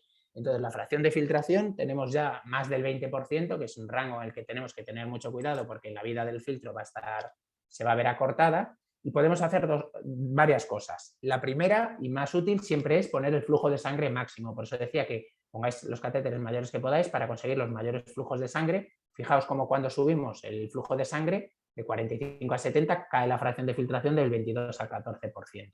¿Qué pasa? Que ya soléis estar trabajando con flujos de sangre lo más altos que os permite el catéter, entonces no suele ser una opción que tengáis ahí, porque ya soléis haber programado el flujo máximo. Fijaos que el dializante no hace nada con la fracción de filtración, podéis poner la diálisis que queráis, que os va a dar igual para la fracción de filtración, no para otras cosas, o sea, tampoco sobredialicéis a vuestro paciente, pero sabed que para la fracción de filtración no va a afectar. Fijaos como ahora cuando quitamos la extracción de líquidos de nuestro paciente hemos bajado el filtrado en la fracción de filtración 3 puntos, del 22 al 19%. O sea que quitarle el líquido, disminuir la fracción de filtración, disminuir la extracción de líquidos del paciente, que es lo que... Para aquí.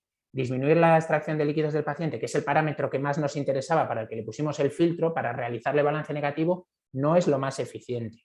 Es mucho más eficiente disminuir la sustitución. Fijaos, cuando quitamos la sustitución, la fracción de filtración prácticamente cae al 3%. Entonces, siempre que tengáis que disminuir la fracción de filtración, bajad la sustitución. Y sobre todo, no pongáis sustituciones a piñón fijo 20-40 mililitros kilos si vuestro paciente no necesita convección. Era un poco lo que os estamos intentando decir todo el rato. ¿Vale?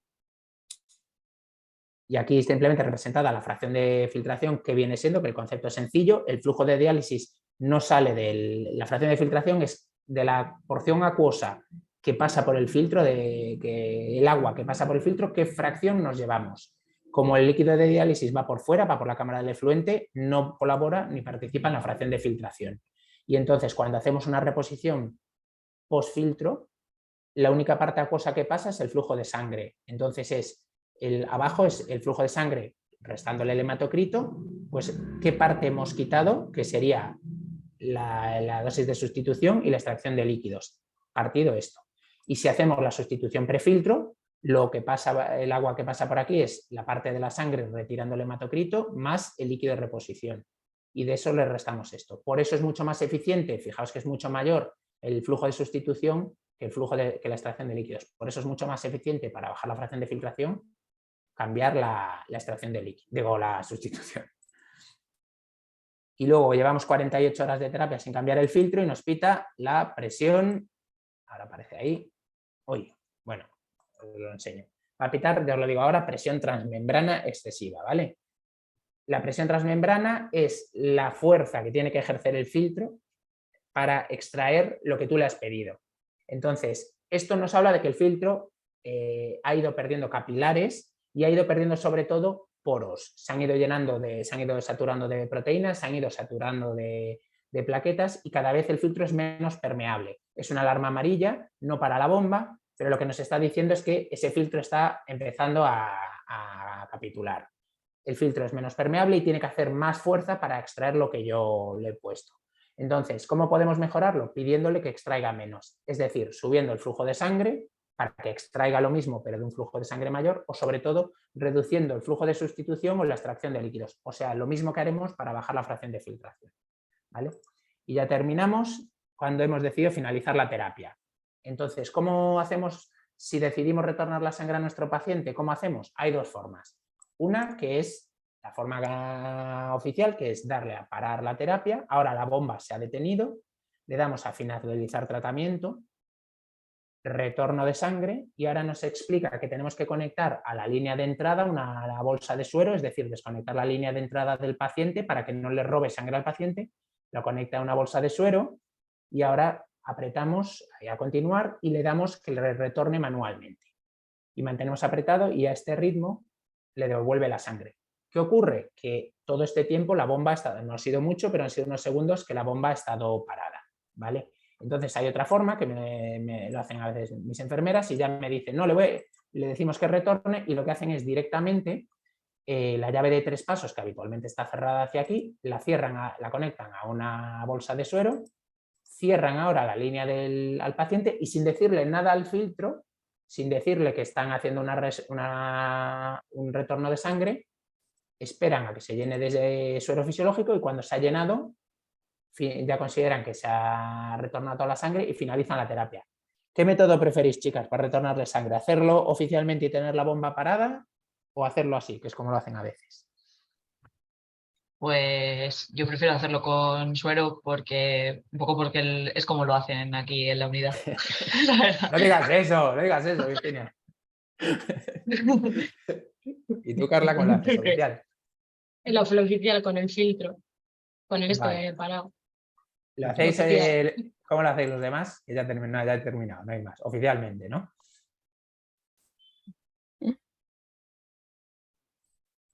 Bueno, se puede hacer de las dos formas, pero tened muchísimo cuidado con la velocidad, que a veces se nos olvida. Esto que estamos haciendo, esto sí que le va a producir un balance positivo. Le estamos infundiendo ahora, sí que le estamos infundiendo todo el líquido que está dentro del filtro, que en este caso serían 90 mililitros. Y pensad que si hemos programado a unos 5, 10 mililitros, o sea, unos 7 mililitros kilo el flujo de sangre, si lo hacemos sin avisarle al filtro que le estamos haciendo una reposición de sangre, le va a infundir los 90 mililitros en un minuto. O sea, le estamos expresando una expansión de 90 mililitros, que es casi una expansión de 7 mililitros kilo en un minuto. Entonces, hay que tener cuidado porque le vamos a provocar un aporte de volumen en un tiempo muy rápido. Yo mi consejo es que lo hagáis oficialmente. Porque si no, la gente se acomoda y enseguida empieza a hacer estas cosas sin tener en cuidado la velocidad. Y hay que tener cuidado cuando estamos con flujos de sangre muy elevados, ¿vale? Y bueno, ya por último, cuando aparece esta alarma, que aparece filtro coagulado, pues solo hay dos posibilidades. Furosemida o a poner otro filtro. Bueno, y ya está, ya he terminado. Ya me he extendido un poco más de lo que quería, como siempre, que son chapas. Mis disculpas. Que va, se ha estado fenomenal. Bueno, pues nada, no sé. Os he contado mis vergüenzas y Virginia ya ha chivado cómo lo hacemos, pero bueno.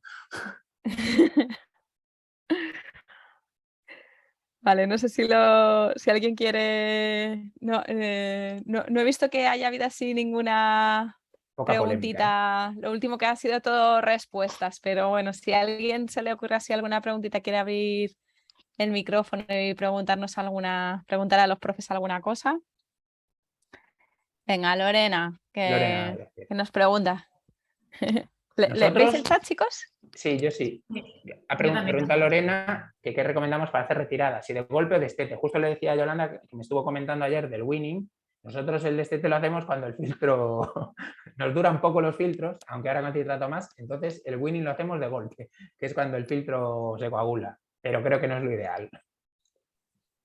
Nosotros ya le comenté a Manu que bueno, que por eso hemos pasado intentamos minimizar la convección si no es imprescindible, y no hacer dialitrauma. Entonces ya hicimos un protocolo que queríamos mantener a los pacientes entre ureas 60 a 100, o sea que si tiene más de 100 sí que aumentamos depuración, dializamos, pero si el niño empieza a estar indepurado ya estamos bajando. Primero, o sea, dejamos la convección mínima, la sustitución para lavar la cámara, si no necesito para nada más, y vamos destetando del otro. En este caso sí que habíamos puesto 10 y 10 porque el mínimo que hicimos en pequeños para lavar la cámara eran 10 por kilo. Ya os digo que es un caso abierto y que podríais haber hecho plasmafiltración desde el primer momento y seguramente esta toxina se hubiera eliminado y todo. Y en las épocas de mucha convección quizás hubiera funcionado o quizás se hubiera llevado tanto antibiótico que no, que es lo que ha pasado en la literatura, que había resultados discordantes, inhomogéneos y que no era. Entonces, ¿qué pasa? Que ya el weaning lo vamos haciendo sin pensar que estamos haciendo weaning. O sea, la idea es no hacer dialitrauma y entonces ya nos plantamos que el paciente va bien y es un paciente de estos que nunca dejó de orinar de verdad, pues realmente los niños nuestros son sanos, son los de la comunidad y se estabilizan. Y en este caso, sobre todo, nos planteamos, estamos haciendo el weaning respiratorio, sabiendo que si la despertamos y va a empezar a pitar presiones, una yugular, 15 kilos, ¿no? 2 añitos, va a menearse. Que también dijimos, bueno, pues se han aguantado y nadie le ha puesto dexmetomidina antes y la guardamos para el final para que la extubemos y esté quietecita, o si vemos que va a orinar, pues sí que retornamos la sangre, que ha las 2 últimas diapos, y en este caso la retornamos de forma electiva, porque si no sabemos que habrá problemas en algún momento, un giro rápido y tal, que entonces se nos va a coagular y va a ser peor. Entonces nos damos un tiempo para ver si ya está más estable, si está para extubar, si luego incluso a lo mejor va a aguantar una diálisis convencional, si es que necesita. ¿No? Porque entonces, enlazando un poquito con eso, ¿vosotros ponéis durante la terapia diuréticos y queréis mantener diuresis o...? Uy, esta es otra pregunta de estas que no hace todo el mundo, ¿eh? Nosotros personalmente sí, pero a dosis civilizadas. O sea, que así en acuerdo hicimos 3 kilos... O sea, las primeras horas no, porque no está orinando, esa jura al final se va, hace la extracción cuando está estable, pero cuando ya empiezas a tener al paciente un poco bien, que aún querías hacer más balance negativo, pero esa es otra cosa que es bastante nuestra, hemos intentado expandir, que siempre te digo, el dedito este de la extracción, dejarlo quieto, porque lo mismo también cuando hablo con mis compañeros de adultos, claro, los adultos sépticos, el riñón se les va a freír monos. En los niños, la verdad es que hay la sensación de que quizás luego, si somos muy ambiciosos con la extracción, estamos creando una necrosis tubular aguda después. Y desde, bueno, pues ponle un poco de furo y mantén flujo bilateral para que no se pince diuresis, a menos que necesites extraer de forma urgente o como también comentamos, ¿no? Y dices, bueno, es que mañana lo extubo, vale, pues esta noche a extracción a manta lo seco y mañana lo sacamos lo extubamos o lo sacamos de...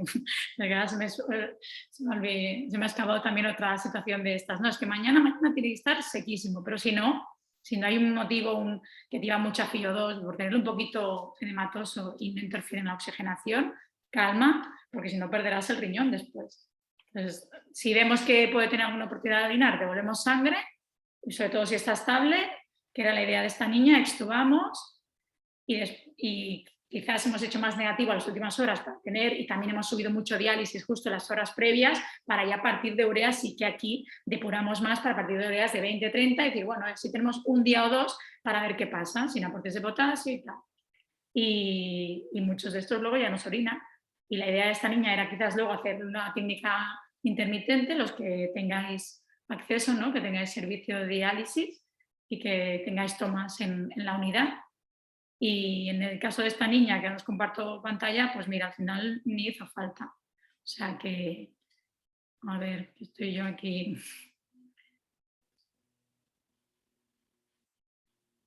Espera, como no tengo, si no amplío la diapo no me sale cuando quiero compartir.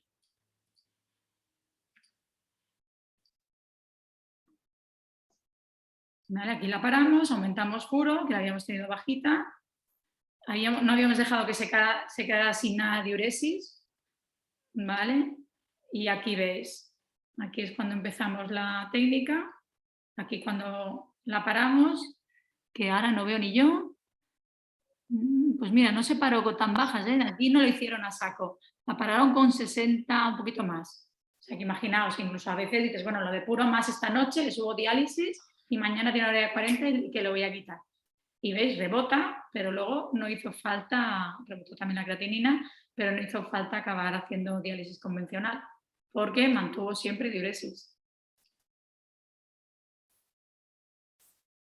Y bueno, esto es ya lo que os ha comentado, la importancia del manejo de líquidos, lo de los cebados, lo importante de aprenderse las alarmas y sobre todo lo que he insistido del dialitrauma. Y que vosotros como yo creo que eso sería, vamos, creo que como este va a ser el año del grupo de renal, ¿no? De investigar más sobre técnicas de depuración, ¿no? Yo creo que este es el año que vamos a dedicar a esto, ¿no? Está Amelia ahí mandando la encuesta a todo el mundo, ¿no? Para que este año que viene recojamos, ¿no? Un poco todo lo que estamos haciendo y tal. Yo creo que esto sería un tema muy importante, ¿no? Para esa revisión, ¿no? Que cómo hacer el destete de la hemofiltración, porque realmente no tenemos ningún parámetro que nos diga quién se va a recuperar, ¿no? Y quién ya se está recuperando la función renal. Y yo creo que hemos investigado muchas cosas, ¿no? Hemos investigado sobre los parámetros ecográficos del Doppler, sobre parámetros bioquímicos, hemos intentado, ¿no? Buscar proteínas de daño que cambiaran, pero casi todas esas proteínas se filtran, ¿no? Entonces no encontramos algo que nos ayude a decidir a quién quitarle ya el filtro, ¿no? Y es cierto que hay pacientes que siguen orinando mientras están con el filtro, incluso que cuando se está recuperando, ¿no? Pues ya ¿no? Se recupera la tensión, como esta paciente que habéis puesto, ¿no? Del shock séptico, se empiezan a recuperar y empiezan ellos a orinar, ¿no? Y esos son los que pues es más fácil, ¿no? Si empiezan a orinar, pero hay algunos incluso que es que no orinan. Y luego, curiosamente, como dice Manu, un día se te coagula el filtro, tienes un problema con el catéter y lo tienes que quitar y de repente empiezan a orinar mucho, ¿no? Y no sabemos quién, ¿no? Y entonces yo creo que esos parámetros es una de las cosas que tenemos que seguir investigando, recogiendo, ¿no? Porque creo que es la pregunta que ha hecho Manu, nadie la puede contestar, ¿eh? En este momento no hay nadie que tenga la respuesta. Y vamos, nosotros en nuestro caso nunca usamos diuréticos en estos pacientes con fallo renal. No lo usamos durante la técnica, aprovechamos que ya podemos hacer balance negativo con el filtro y ya que los diuréticos son nefrotóxicos también, ¿no? En cierta medida, pues no usamos furosemida y la usamos después, ¿no? Dejamos unas horas cuando nos parece que el paciente ya ha mejorado de su enfermedad de base y que tiene que orinar, ¿no? Si nos tenemos que fiar ¿no? más bien de nuestro ojo clínico, esperamos unas horas, ¿no? a ver un poco su respuesta. Y ahí probamos bolos de furosemida. El estudio WeRock que están haciendo desde Estados Unidos ahora mismo, en el que hemos participado, ahora mismo quieren mucho que demos esos datos, ¿no? De qué bolos de furosemida has puesto. En principio ellos lo preguntan después de retirar la terapia y cómo ha sido la respuesta diurética en las horas siguientes. O sea que yo creo que hay bastante gente investigando por ahí. O sea que hay que ver un poco si a lo mejor del WeRock se saca alguna conclusión, no lo sé, y si no, pues nosotros desde aquí creo que tenemos que contribuir a ese, a ese conocimiento, ¿no? Nosotros si vemos que no orina nada, la paramos, perdona Manu, que la llegamos a parar, si no orina nada, pero si mantiene, sí que decidimos mantenerla, pero en el sentido para que nadie se olvide que el objetivo es que no deje de tener diuresis en pacientes que la han mantenido. También está aquello lo que tú dices, que ni gota y ya le puedes poner y entonces lo suspendes, lo está haciendo daño. ¿Y probáis alguna vez a dejar el filtro sin extracción, dando vueltas, vamos, con el paciente conectado y probar a hacer prueba diurética ahí o estáis con el filtro o sin el filtro? Vamos. Esto María José, porque nosotros... Andrés me enseñó a hacer eso, ¿eh? Andrés es el que decía, este tiene que mear ya, vamos a quitar la extracción. Sí, hay que individualizar mucho porque la situación en ese momento de cada niño es diferente, como ya habéis relatado. Hay algunos que vienen que están en una mejoría orgánica de todos los órganos, hemodinámica, respiratoria, casi le vas a actuar y al mismo tiempo se plantea si le retira o no el hemofiltro. Y hay otros que están con una situación como más crónica y en eso a lo mejor, bueno, pues a lo mejor el resto de situación está igual porque está un paciente como más crónico y depende un poco de la situación renal solamente en ese. Yo creo que es diferente en uno que está en mejoría continua de todo el sistema, de todos los sistemas, que están mejorando todo, que otro que está crónico y solamente está dependiente a lo mejor del riñón, pero hemodinámicamente está como estable, igual con alguna droga, o respiratorio está como crónico, dependiente de, no sé, de una no invasiva o de una intubación ahí con un destete muy largo. Entonces, a lo mejor el que está procedente de un episodio como más agudo y que está recuperándose, ese se va a recuperar muy bien. Yo creo que ese casi va a dar igual cómo lo hagamos, fíjate, yo creo que ese casi le pones el diurético si está bien y te va a responder con el filtro todavía puesto y sin él.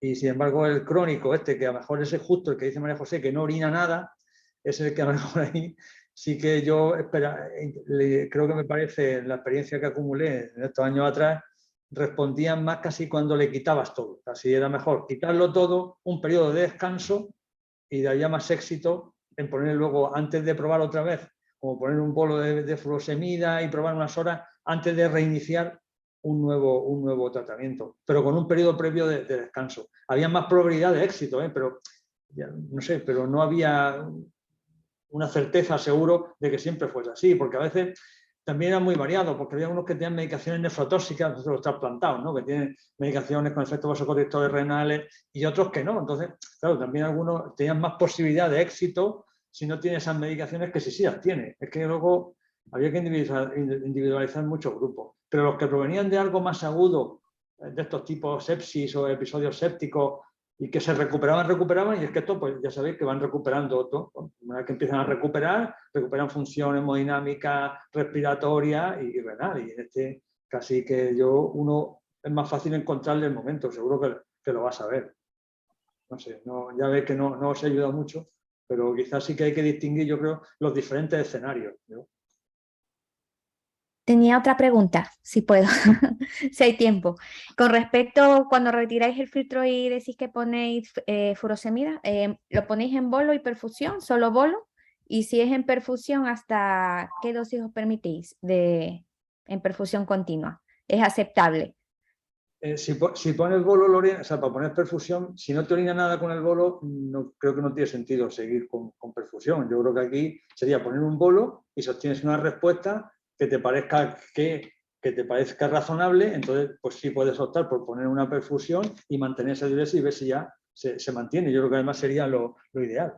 Poner una perfusión después e intentar mantener una diuresis más o menos estable y que permita que, bueno, pues que el paciente, pues a ver si poco a poco contribuye a una mejoría y ya no hay que volver a reiniciar el hemofiltro. La dosis yo creo que ya esto lo tratamos el día que dimos la clase de los diuréticos y creo que en la mayoría pues había datos de que hasta 1 miligramo kilo hora en la mayoría de los protocolos era lo razonable, aunque en algunas veces se habían utilizado hasta 2 miligramos kilo hora. Pero en la mayoría de sitios documentados parece que 1 miligramo kilo hora es lo que hayamos dejado que era lo más registrado en la bibliografía y la mayoría de los protocolos lo que se hacía. Gracias. No, lo comentaba porque justamente hemos tenido un caso que a 1 miligramo kilo hora orinó con el bolo, luego a 1 miligramo kilo hora estaba muy justa, pero al subirlo a 2 miligramos kilo hora, que nunca lo habíamos hecho, sino que lo miramos por ahí, arrancó a orinar un poco más. Entonces, no sabíamos si habíamos hecho algo demasiado. No, eso, hay experiencias hasta 2 y muchas veces se ha usado hasta 2. Cosa que luego mantenerlo a 2, dices, ¿cuánto tiempo le mantengo ya a 2? ¿No? Porque Claro, la retiramos, claro. Ahí, hombre, no, también lo que se puede optar luego es por utilizar otros diuréticos para bloquear otros sitios de los túbulos, ¿no? Y favorecer la respuesta y ver si con eso puedes irte a una dosis, pues, digamos, más recomendada y con más seguridad y tranquilidad para todo el mundo. Iniciar tiazidas, incluso puedes añadir acetazolamida y, por supuesto, espironolactona, ¿no? Vas iniciando las otras, vas bloqueando otros sitios de la nefrona y casi seguro que ahí vas a poder bajar la forma. Mire, yo comentar un tema de unidades, que antes cuando he dicho 3, la nuestra unidad, ¿ves? No hace falta venirse a Estados Unidos para hablar. Hacemos la furosemida en perfusión continua, ponemos bolos para ver si hay respuesta a 1 kilo dosis, o sea, lo ponemos en bolos, ¿vale? A 1 o 2 kilo dosis. Alguna vez hemos puesto 5 kilo dosis, ¿eh?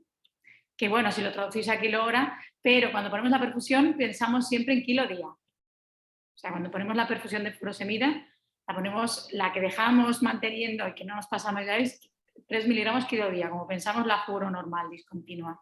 Y preferimos hacer perfusión continua porque el paciente está inestable que no bolos discontinuos.